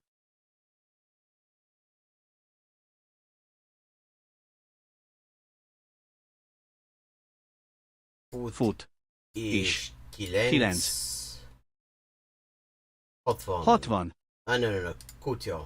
Kutya. És 9 kutya fut. Yeah, that's another acceptable word order. Abból. Az irányból. Irányból.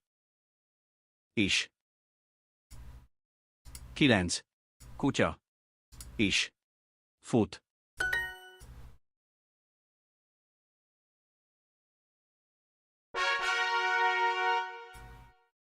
Two of three. Nincs kijárat, viszlát. There is no exit. Bye.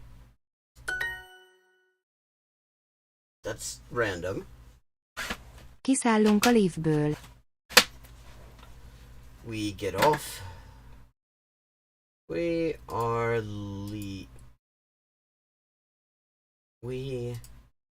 exit the lift. A kórház messze van a háztól. Is... Oh, wow! Hello, Lil Hunter789. I just met my follower goal, I've just been informed. That's 60 followers. Well then. Cool. How you doing? You join us as we're doing Hungarian and trying to wrap up Hungarian because Duolingo Hungarian is a pain in the ass. Where are you joining us from? A kórház messze van a háztól. The hospital far from the house. Előre. To the front. Nagyon sok ember állít, nem megyünk előre. Nagyon sok ember áll itt. Nagyon sok ember állít, nem megyünk előre. Nem, megyünk előre. Hol van itt a kijárat? Where is the exit here? Közel lakunk a vízhez. Welcome. Let me just tell you a little bit about what we're doing on here.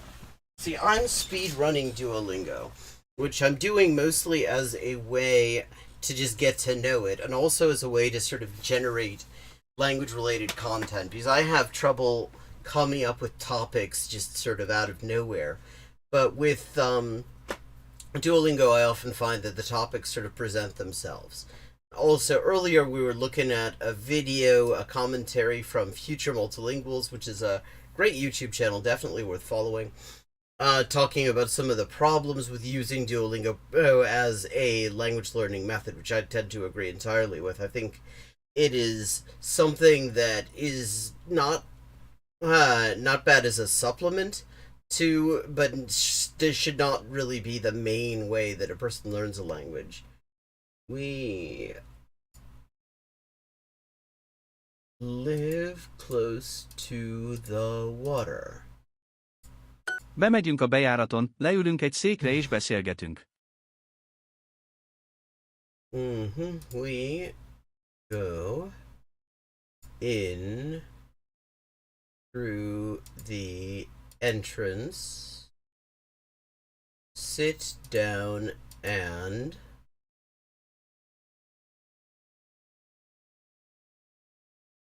talk. Oh, I see. We sit down on a chair and talk. I'm gonna say we sit down and talk on a chair. That sounds about as random as some of the English in Duolingo Hungarian. On a chair and talk. A liftben állok és telefonálok.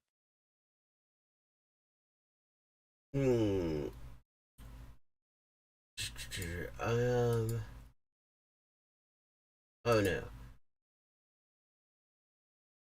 Oh, I am standing in the lift and talking on the phone. What did I say? Oh shit, I misclicked. It's inside and in. Elnézést, hol van itt lift?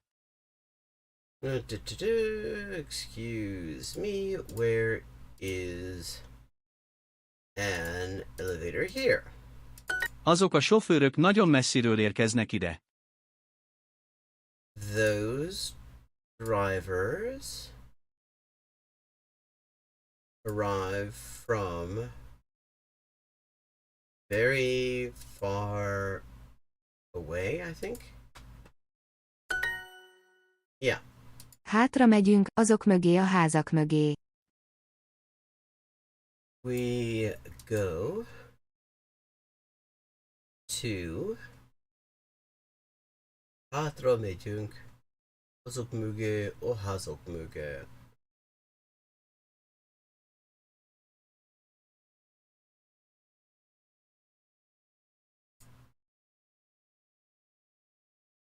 Behind those houses. Bal vagy jobb? Left or right? Balra fordulsz vagy jobbra? Are you turning left or right? A bejárat balra van, a kijárat pedig jobbra. The entrance is on the left.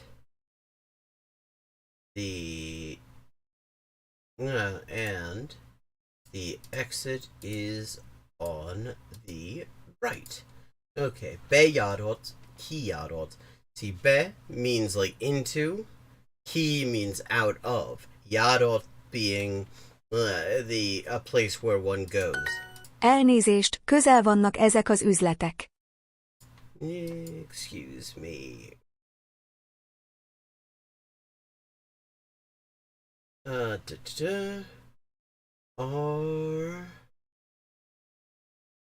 these stores near? Yeah, that's...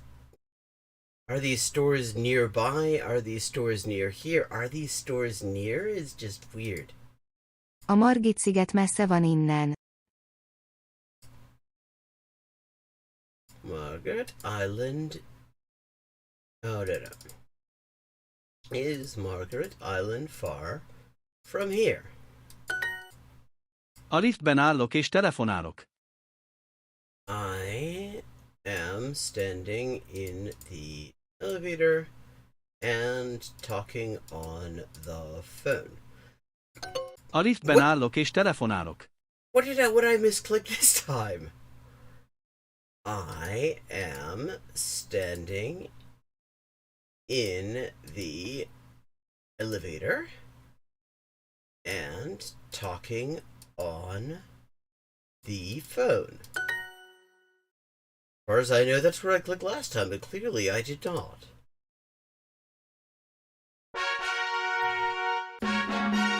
Okay, we've leveled up. We can go someplace else, finally. Oh, God. And the way we do it here is we randomly select the next language, or my $5 tier patrons on my Patreon, which the link is on the top of the screen, in addition to getting early access to my instructional videos, current series being Learn Korean Through Music, also get to pick any language they want for me as the next language. Are you learning any languages, by the way, right now, Lil Hunter? Okay. High mask of randomization.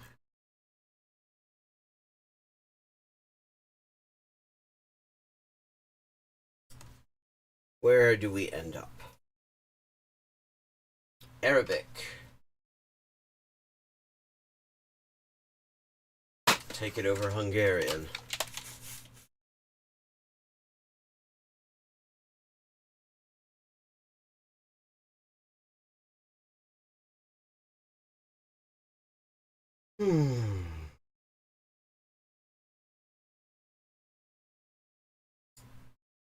ثبت ثبت ثبت ثبت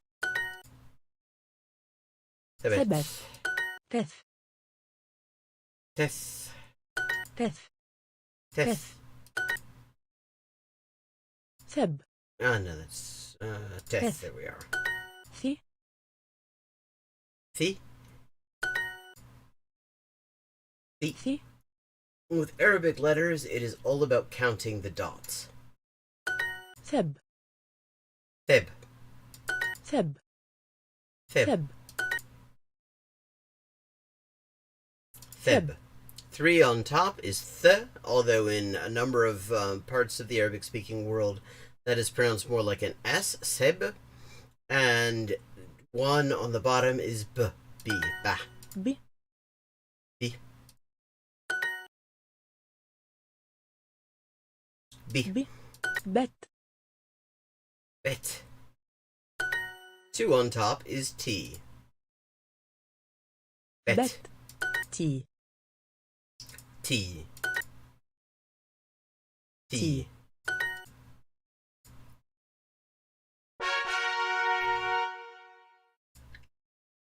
كتاب. كتاب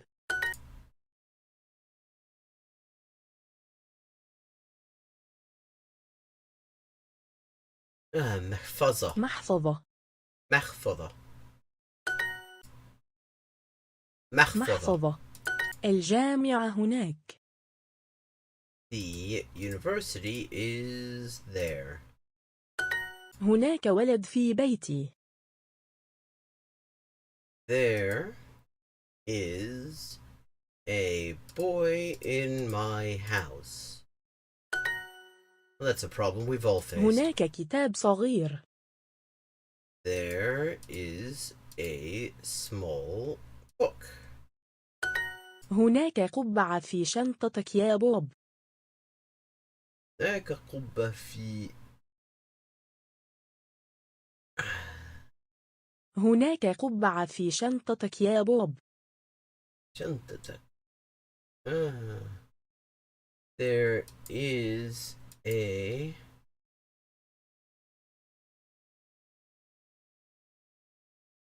قبة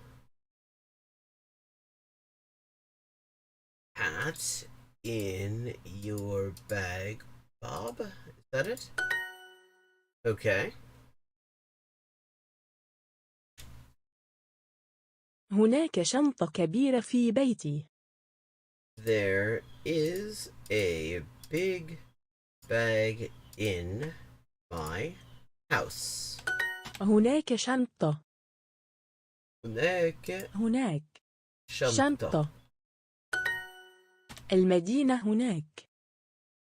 The city is there. في شنطتي. In my bag. في شنطتي. كتاب.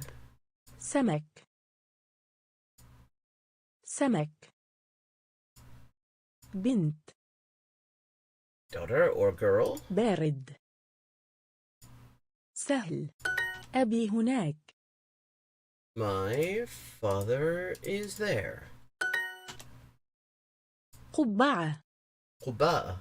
بارد. صغير. بني. أنا.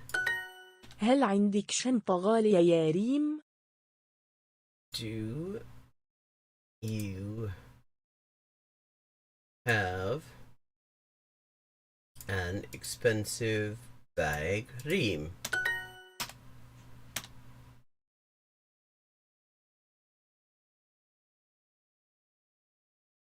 شنطتي في. شنطتك. شنطتك. يا رانيا. ران.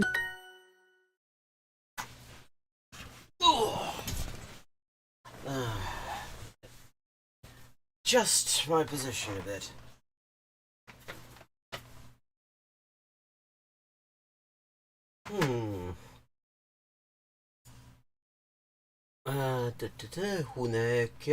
هناك محفظة. محفظة صغيرة. صغيرة.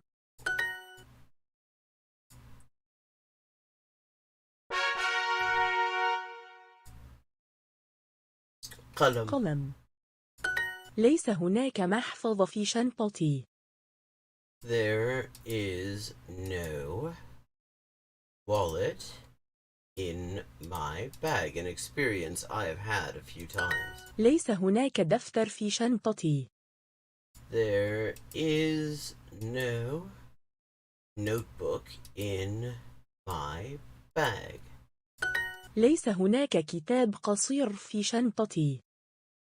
There is no short book in my bag. ليس هناك مشروب. There is no drink. ليس هناك مشروب في شنطتك يا أروى. ليس هناك مشروب في شنطتك يا. ليس هناك مشروب في شنطتك يا أروى. أروى. هل عندك مشروب يا سامية؟ Do you have a drink, Samia? ليس عندي CD. I do not have a CD. CD. ليس هناك كتاب قصير في شنطتك يا بوب. There is no short book in your bag, Bob. Wish this text would be larger. The Arabic text is actually quite small, and since you're counting dots, I find it a little bit hard ليس to read. هناك قلم رخيص. There is no رخيص. The cheap pen? CD. CD غريب. ملكة. مدينة. مدينة. سهل. سهل. هناك دفتر رخيص. There is a cheap notebook. ليس هناك كتاب قصير في بيتي. There is no short book in my house.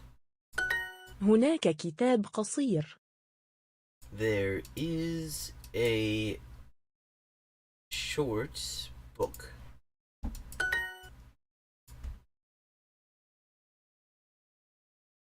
ليس هناك دفتر رخيص. ليس هناك قلم رخيص.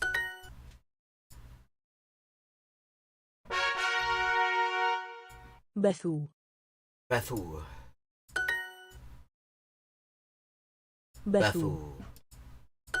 تبي.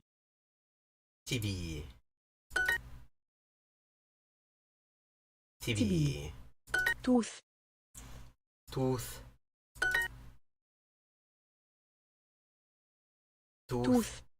بيت.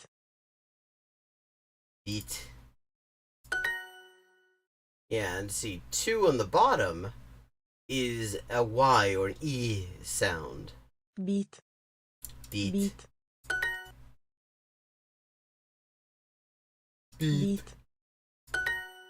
توت. بوت.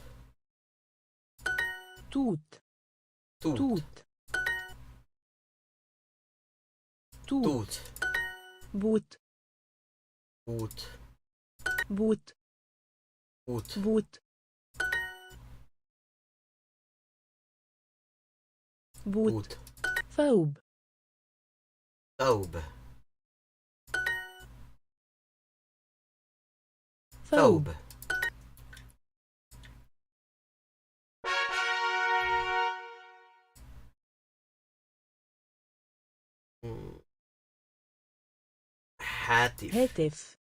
هاتف. هاتفي هناك. My telephone is there.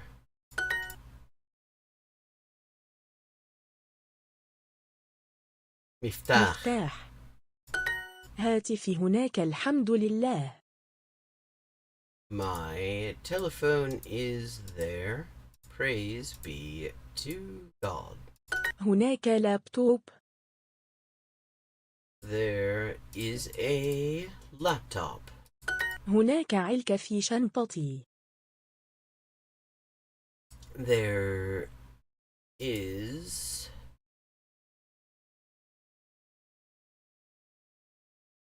gum, I guess, in my bag. علكة. علكة. هناك علكة ولابتوب في شنطتي. There is gum and a laptop in my bag. We're just going to keep adding stuff to this now. ليس هناك نقود في شنطتك يا عمر. There is no نقود, cash, in your bag, Omar. ليس عندي قلم رصاص. I do not have a قلم رصاص. Is that pencil, I guess? ليس عندك قلم رصاص. ليس ليس عندك عندك قلم رصاص نقود ومفتاح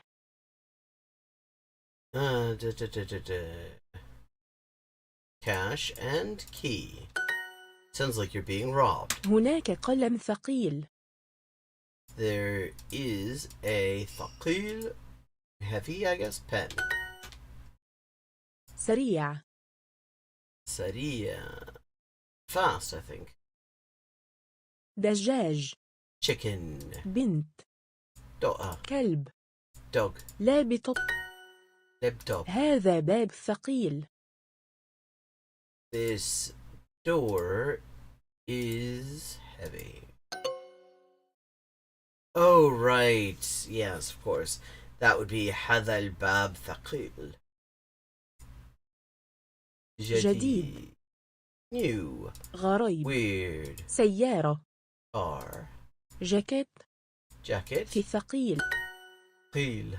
هناك نقود ومفتاح كبير في شنطتي. There is cash and a big key in my bag. هذا باب ثقيل. This is a heavy door.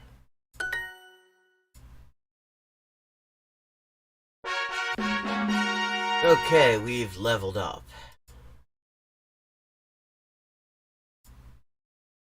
Oh wow, we've got 5 whole people over here on Twitch. No need to maintain radio silence in chat.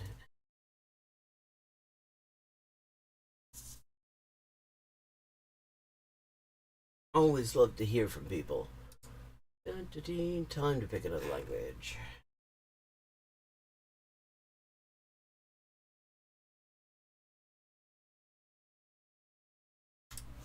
And where do we end up?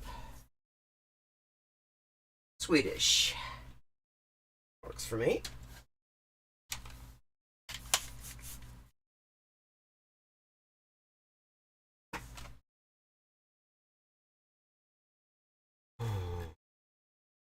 Haven't legendarized in anything today yet. Let's see. I do. Ankor. Ringde. Haft. Troligtvis.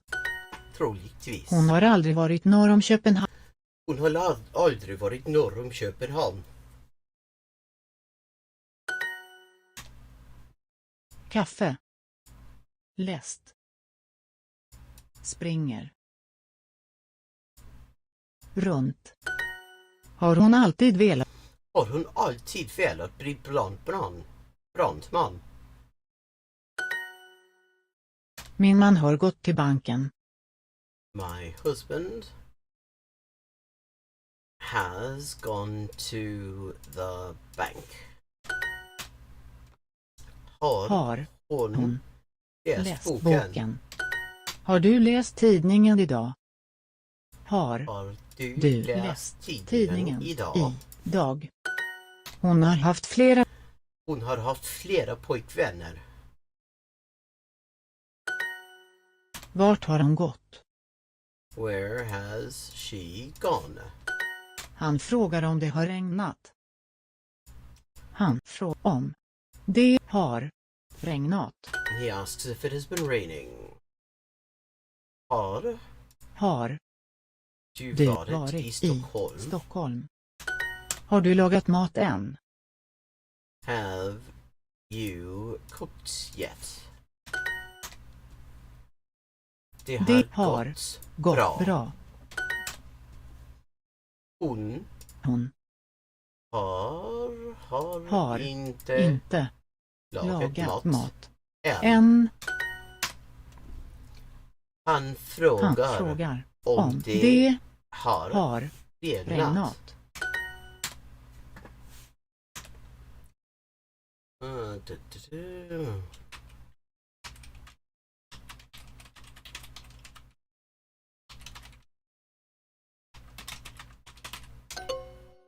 Velat. Ja, jag har velat. Jag har alltid velat gå till Tyskland.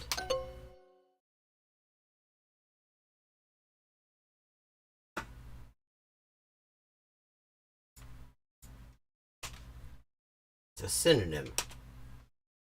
Velat laga mat för mig.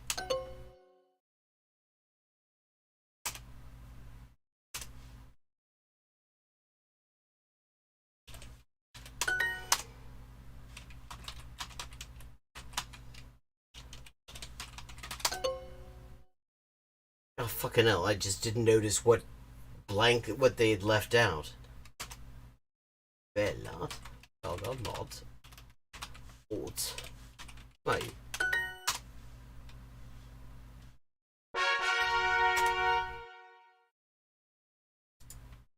Betalade.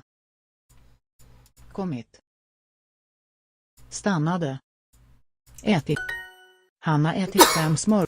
Hem har ätit 5 smörgåsar med tomat och ost. Länge. Vanligt. Sätt. Hjälper. Vi har inte pratat i telefon idag. Har du ätit min apelsin? Du har inte betalat för den där lampan. You have not paid for that lamp. Har du betalat för maten? Jag har aldrig sett ett tyskt flygplan. Jag har aldrig sett ett tyskt flygplan. Han har kommit nu. De har lekt tillsammans hela dagen. De har lekt tillsammans hela dagen. Jag har sett henne i en dröm. Har du hört om mannen som bara åt myror? Har du hört om mannen som... Har du hört om mannen som bara åt myror? Bara åt myror. Har ni varit här länge? Jag har redan länge gått vid din sida. I have oh wait. Have walked by your side a long time already. Vi har inte pratat i telefon idag. Jag har inte hört det. Ni har släkt tillsammans.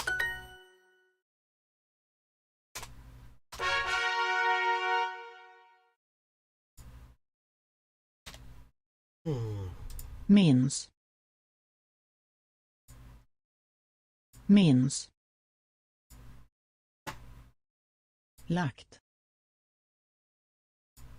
Men. Därför is more like, well, I mean, it can be used like därför att, but yeah, I mean, it also just means because of that. Jag har alltid sagt att du är underbar. Jag har alltid sagt att du är underbar.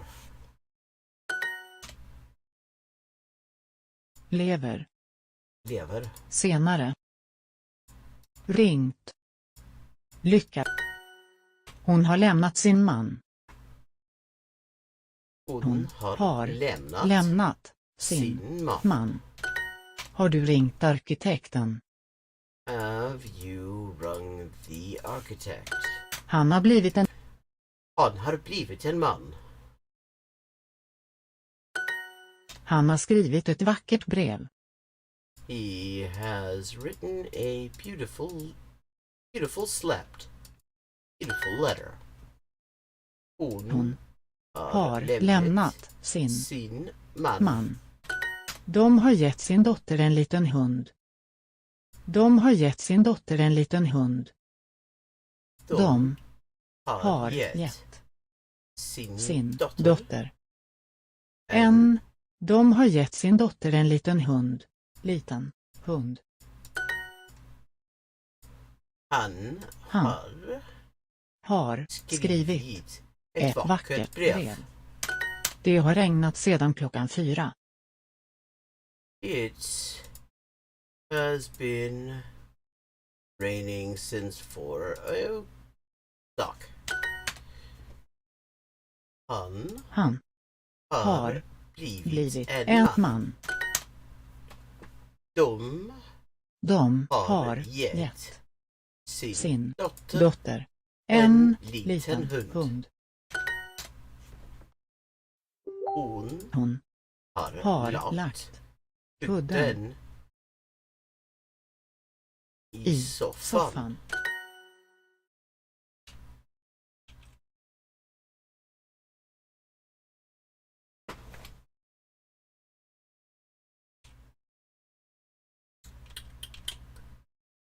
And, oh wow, we're up to 7 viewers right now, apparently.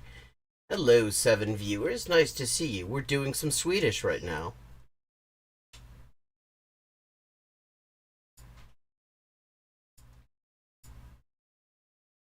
Han har sagt att det går bra.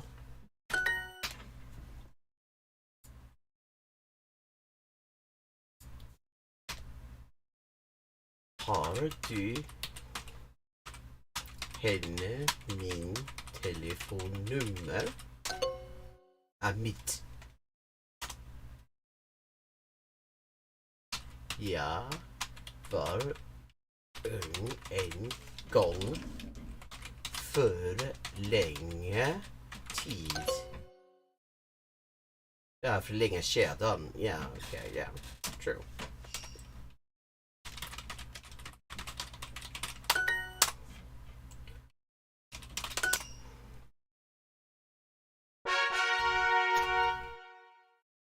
Fisken.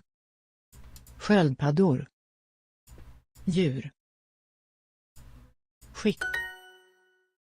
Jag har frågat flera gånger. Let's put a little bookmark in chat. Senare. Elefant. Citron. Förut. Har du fått svar? Har du fått svaren? Jag har frågat flera gånger. Varför har han tagit din planbok? Har du tappat paraplyet? Har du tappat paraplyet? Har du tagit min tandborste? Mina föräldrar har tagit min säng. My parents have taken my bed. Jag har tappat nycklarna. Vi har utvecklat en ny bil. We have developed a new car. Har du varit här förut? Du har gjort mig till en lycklig man. Du har gjort mig till en lycklig man. De har skickat barnen utomlands. Vad har ni gjort? Vi har utvecklat en ny bil.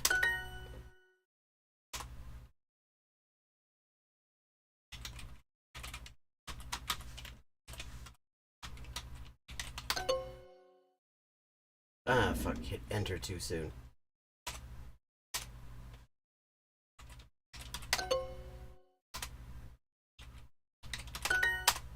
Right.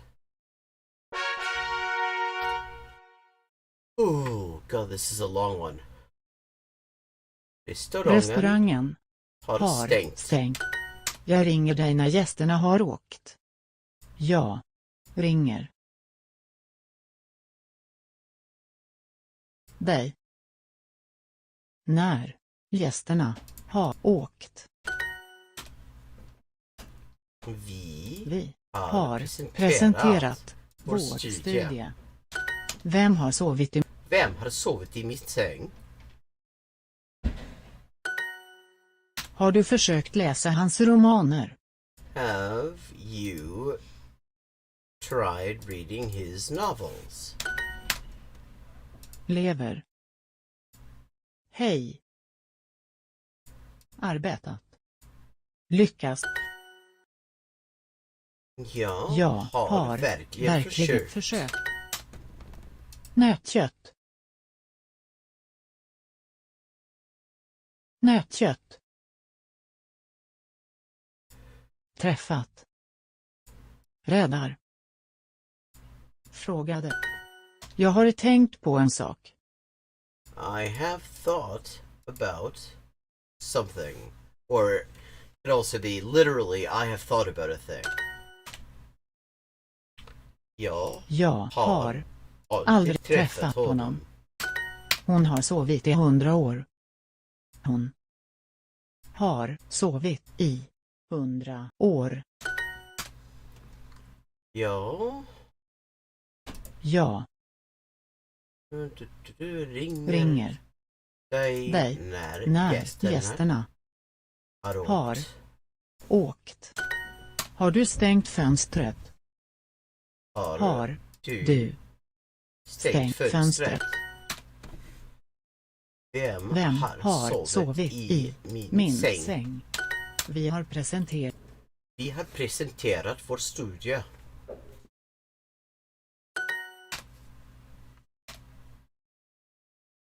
Har du tänkt på oss? Vi har arbetat tillsammans. Nej, jag har arbetat.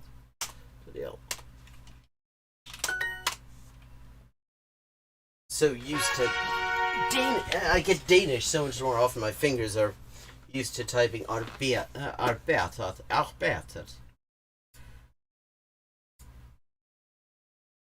Björnen hängde. Hoppat. Längst. Vart har hon simmat?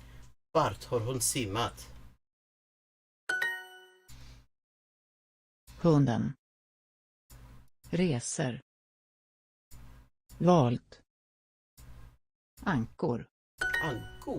Hon har tvingat mig att simma. Har du berättat för dina barn? Har du berättat för dina barn? Barnen har följt sina föräldrar till stranden. Har artisten sjungit än? Har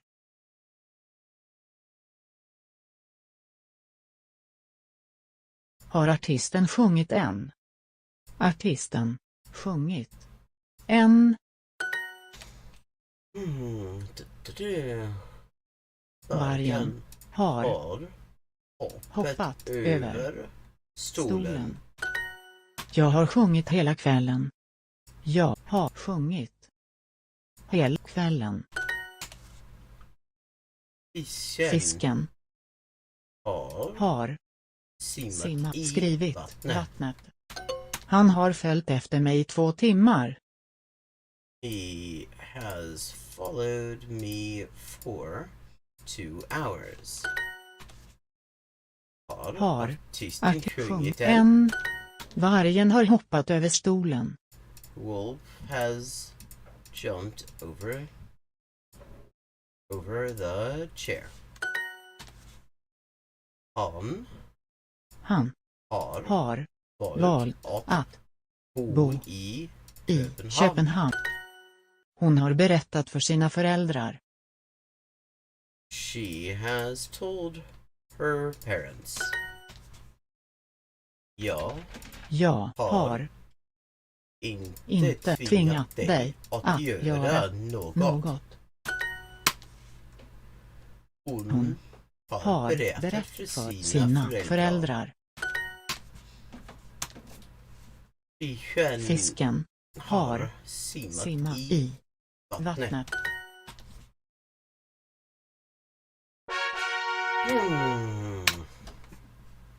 Visste. Får. Vunnit. Anser. They really need to normalize the audio because sometimes it's just barely a whisper. Jag har köpt 11 böcker. Ja, bara 11. Visste. Gjorde. See, I mean, that was very quiet. 7. Sålt. Har du inte öppnat brev? Har du inte öppnat brevet än? Vem har öppnat fönstret? Vem har öppnat fönstret? De har stannat där länge. De har stannat där länge nu. De har stannat där länge nu. Jag har bott i Köpenhamn. I have lived in Copenhagen. Jag har stannat här förut. Jag har stannat här förut. Hon har beställt böcker från Island. She has ordered books from Iceland. Vem har vunnit? Vi har inte beställt vin. Vi har inte beställt vin. Har du sålt din klocka? Vi har inte beställt vin. Vi har bott här sedan förra sommaren. Ingen vill veta var du har köpt din tröja. Vi har köpt ett hus. Har han stannat här länge?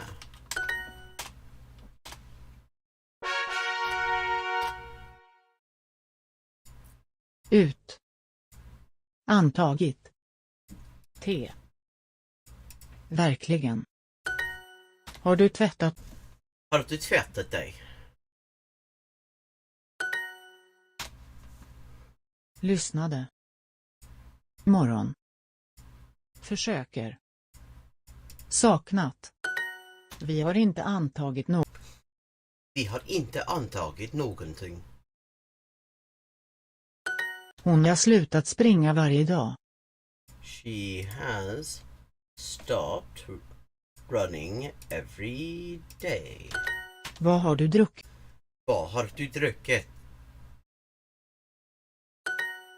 Vi har känt varandra sedan vi var barn.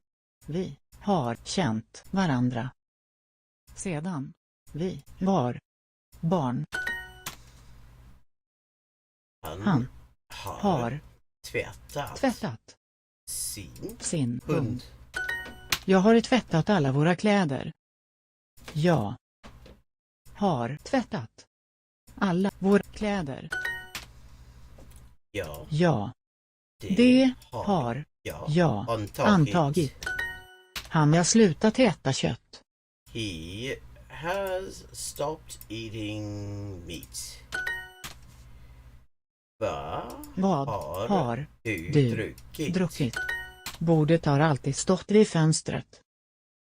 The table has always been by the window. Jag har saknat dig. Hon har slutat springa varje dag.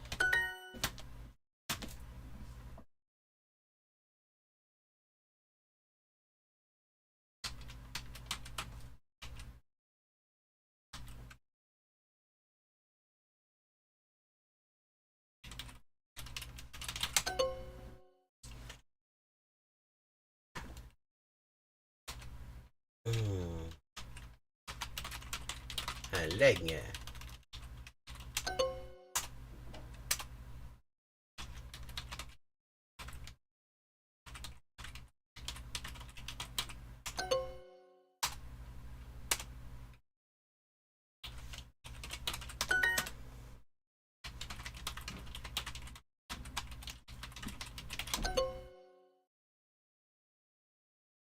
Okay, that is just an alternative word order that's also correct.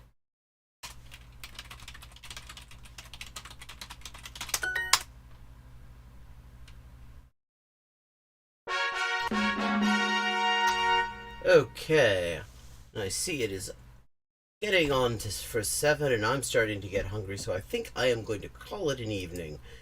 I may be on for a bonus stream tonight after midnight, so do keep an eye out for that. And I will be releasing my stream schedule for the weekend. For next week, sometime in the next few days. I do have the Polyglot Conference coming up over the next few days, so I don't know to what extent this is going to be, that's going to affect my streaming, but I am going to talk a lot about the Polyglot Conference, because it is an amazing event, and I'm very much looking forward to it. Thank you to all my new followers, thank you to everybody who's been joining in chat. Always lovely to see you, and I will